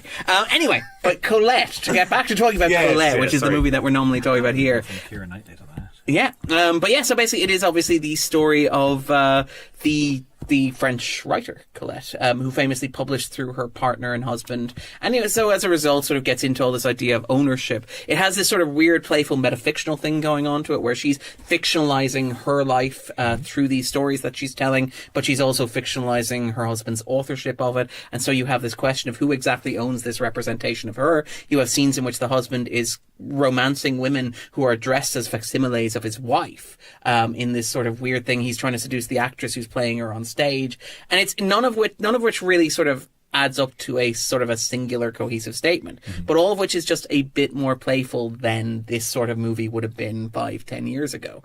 I quite enjoyed this, but I sort of have a soft spot for that old school performance driven Oscar fare. Like this is I sort might of watch this though. I I have a read soft decent spot for things. Keira Knightley. Me too. So- That's what's probably kind of the primary kind of one, and obviously a bit of Dominic West Ham as well. And sort of a bit more modern awards fare, Monsters and Men is out this week as well. are these Is films? this the police? The police shooting in New York. The trailer looked very worthy. It is very worthy. And like, I mean, this is the thing. It's structured as a triptych. It's 3 lives that are affected by a police shooting in New York. One of the stories is the man who takes the video and uploads it to the internet. He's played by, I can't remember his name. It's the actor who was Lady Gaga's friend in A Star Is Born. The second section... Anthony Ramos. Thank you very much. The second section covers John Washington Jr., who is so he's playing a black cop who's obviously dealing with the fallout of this, trying to navigate his position both within the community, his ideals as a police officer, and to try not to implicate the people around him and sort of walking that I tightrope. suspect that section is the preachy section to some degree. The final third then covers a star athlete who is going to college on a sports scholarship, possibly, and who finds himself increasingly politically awakened by the police shooting. And so you have these 3 stories that kind of try to tell this, single narrative of sort of this event. And it's like Ronaldo Marcus Green, who's the director. He's very talented. He's got this wonderful eye. There's a number of fantastic shots in there, and particularly in the final third, that are really striking. The final shot of the film is absolutely beautiful. The screenplay is very preachy and worthy. It's very earnest. It's Yeah. very heavy-handed. It's dealing with these themes in a way that doesn't necessarily illuminate anything more than anybody who's been following these things, and you can't not follow these things. I've Has seen- he written or directed before? This is his feature debut. He's done a number of shorts. I've seen the before. trailer a couple of times, and it kind of it has that kind of looks fine in a sort of similar way. Do you remember Ryan Coogler's first film? Fruitvale Station. Has a bit of that. Yeah, this isn't quite not- that good. No, okay. I liked Fruitvale. And just the interesting thing about this one though, the trailer certainly doesn't give any sense that there's 3 different perspectives. It's sort of It's like it's a one. No, film. it's very much, and it's not even Yeah. like they're cut together. They're cutting across plot lines. It's It very much just- first it act, certainly second doesn't act, give the third sense act. of it. And I imagine there's probably a reason for that, because if you were to put that sort of stuff up front, I imagine people would be like, "Oh, this is very experimental or unconventional." If for something that covers a lot of similar ground, I would direct you towards Queen Sugar, which covers. which is on background. TV. And It's the yes, great. Ava and DuVernay. it's great, and that covers a lot of kind of similar ground. The particularly awakening of younger kind of generation of kind of Black Lives Matter. I mean, even in terms of like the earnestness and worthiness of it, The Hate You Give covers a lot of the same ground. It's a lot more didactic, but it's also aimed at younger audience, and so it feels kids. more but it feels more appropriate there than it does here, the hand wringing and sort of discussion. And I think it's actually, to be honest, a bit more thorough than this is. I did like the second section. The second section, the three focusing on Washington, is probably my favourite of the three. All right, so also out this week, Stan and Ollie. Yeah. Grace has alluded to the trailer. Not saying anything. Yeah, that's all right. It's too late now, Grace. Not saying anything. Jay, I think, is here to stand for this. I certainly am. I'll be seeing this. I can stand for Michael Bay. Yes, indeed. I know exactly where Grace came from the trailer. The trailer lays it all out, and I don't think there's any kind of major surprise in it from any reviews I've read. That's very gentle, very quietly moving, and very rests nice. on its laurels, so to speak. Stop it there. It's not a Hardy. I'm a major Ronan Hardy fan. I grew up watching them religiously alongside the Marx Brothers. They were my early kind of formative kind of funny things. People falling down, people falling off ladders. What's not to love? People eating kind of wax fruit. Nonsense like that. Putting a bit of salt on it though for flavour. Things that absolutely killed me as a kid still continue to do so. So I am absolutely here. I'm up to see it tomorrow. I'll be there. I'm sure I'll enjoy it. I'm sure it'll be kind of... I enjoyed it. Like I've seen it. I wasn't a huge fan. I wasn't blown away. Yeah. But it's solid. It's respectful. It's got this very good, as you might imagine, given it's John C. Reilly and Steve Coogan, who are both comedians and also great dramatic actors in their own right. Very good performances. It's very HBO/BBC film. It's very much like... I'm kind of okay with that. And maybe to some degree it kind of works in that regard as well. Well, it has worked in the past. I mean, we're very fond of their... What's it called? Their Finest, for example, which would be a similar film. Yeah, I know exactly what you mean in that regard. Sunday afternoon film. That's it exactly. And I don't mind the Sunday afternoon once it's done well. It's like using the BBC costume sort of wardrobe to do something. Like I'm generally not the biggest fan of nostalgia and revisiting kind of character-driven things. It can be tricky and difficult to get right. But on this one, I'm going to make an absolutely glorious exception because I cannot wait to see it. I'm upset that none of our local cinemas have taken the opportunity to do a Laurel and Hardy retrospective. Yes, indeed. And I think for some screenings, I think maybe probably in the States, I was reading that they were showing a couple of shorts beforehand, and they should have shown 2 or 3 because some of the stuff is scream like they're glorious stuff. Because I haven't seen very many of them, but my mum absolutely adores them. My brother got her a box set of Laurel and Hardy a couple of years ago for Christmas, and I have this abiding memory of just hearing her shrieking with laughter in the kitchen watching them. Which obviously I didn't feel the need to sit down and watch them with her. But and my age, though, it was a kind of an 80s revival of Laurel and Hardy. It was huge.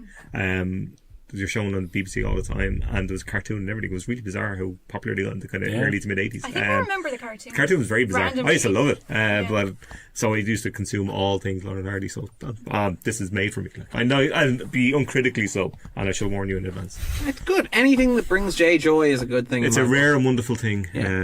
Speaking of things that will bring Jay joy, the final new release of the week by process of elimination, it's The Upside, ladies and gentlemen. Yes, the remake of Les Intouchables, which is terrible. Made in I quite like it, but it's anyway, the first one is not good. Okay, made in 2017, languishing on a shelf because it was made by the Weinstein Company, because of course it was, which is an adaptation, obviously, of a French film that's made for American audiences. And look, I like The Untouchables, but The Untouchables is not a subtle film. No, it's not. Somehow, can we not call it The Untouchables though, because that just makes me think of Kevin Costner. Yeah, I know. And I get very confused. Okay. Untouchable or Intouchables? Intouchables. Intouchable. Je suis très désolé pour mon... Brion Craston. Beautiful art. His name is like the thing that he makes. Is art. But yes, I don't know why that went sort of Belgian or German or something like that at the end there. Quite continental. Just broad. Much like the film that we're discussing here, which is The Upside, which is somehow makes Intouchable seem like, I'm going to keep changing my pronunciation, that not intentionally, but makes the French film upon which it is based seem like a work of subtle artistry. One of the things that I quite liked about the French film was that as broad as it was, as much as it played on certain cliches, it avoided other ones. So for example, there was no angsty, well, I guess the guy in a wheelchair is probably feeling suicidal because he's in a wheelchair, right? Which is one of those horrible things that you see in movies like Me Before You. It's one of those common cliches of disability narratives. Guess where the upside goes? This sort of thing where it's like intouchable. They have this moment where like the two characters realize that they've come to a point in their relationship where neither of them can grow, and so they politely part ways in a way that's sort of dignified and mature. In the upside, they end up yelling at each other about how they're both failures as human beings at the top of their voices. It's Capital letters drama. Yeah, it's not a good film by any sense of the word. This is a movie where, like, the French film made a point to hold back on the revelation of what paralyzed Philippe, because what paralyzed him isn't important. It isn't who he is. That's the entire point of the film. The upside makes sure to include flashbacks so that you're not wondering what that is 10 minutes into the film. It's patronizing, it's condescending, it's trite. It's got this horrible thing where it veers between this dramatic sort of Oscar movie, I'm just trying to raise my kid, well maybe you should take some responsibility, nonsense, to extended sequences where Kevin Hart tries to figure out how to use a voice-controlled shower. There's, I'm not shitting you, a 3-minute sequence in which Kevin Hart really squirms and gawks and hams it up about having to touch Bryan Cranston's penis. Oh, which back there again. you imagine should probably have been cut given, well, everything else that has happened involving Kevin Hart in recent years. It reduces Nicole Kidman to a scold and then to a love interest. Oh, I can't believe Nicole's in this. Yeah, it's not a good film at all by any stretch of the imagination. Like, Hart is completely out of his depth. He's trying to do that thing where you transition into being a proper, like, dramatic actor like Carell or Farrell or Carey. Talent to do that? He's not. He doesn't have. I said this months ago before I knew anything about him and his weirdness. You were onto him. I've never seen him in anything good ever. He never seems to be in anything good. How is he a star of anything? Is it me or has Bryan Cranston completely failed to translate? Cranston has Breaking Bad Naomi to Watts' the big agent, screen? I think. Cranston hasn't been able to do anything on No. that. The best thing Bryan Cranston did was peace out spectacularly early in Godzilla. That was memorable. That's probably about as good And as I it's gotten. salute him for that, because the rest of it wasn't good. But So the thing with Cranston is that he's stuck in the same place the film is. He can't decide if he's doing a dramatic role about a man who's stuck in a horrible situation or a hammy, cheesy look at me. It's, it's very much sort of, it's a malcontent in the We'll middle. always have Malcolm in the middle. Yeah. we will. Oh, thank heavens. We will. God bless Hal. All right then. So if people want a bit more Jay, a bit more Ronan, a bit more grace in their lives, if they want to get 2019 off to a good start, where can they find you guys? Do 2019, delete your Twitter. That's it'll get a good start. But if you don't, I'll check off. I'm on Twitter as well, at Barno. I echo the delete Twitter remark, but you can find me on Letterboxd at Pixie Grace. Cool. I'm also on Twitter at Darren_Mooney. I co-host another podcast, The 250. Last week, because we didn't record one of these last week, we had Grace and Marianne Cassidy on talking about Spice World, which is great fun. I wholeheartedly. Iconic masterpiece of the 90s, Spice World. So you can still listen to that online. This weekend, it will just be myself and Andrew discussing Sergio Leone's Scuzzy, Once Upon a Time in America. Oh, God, Take it easy, guys. See you next week. Bye. Bye.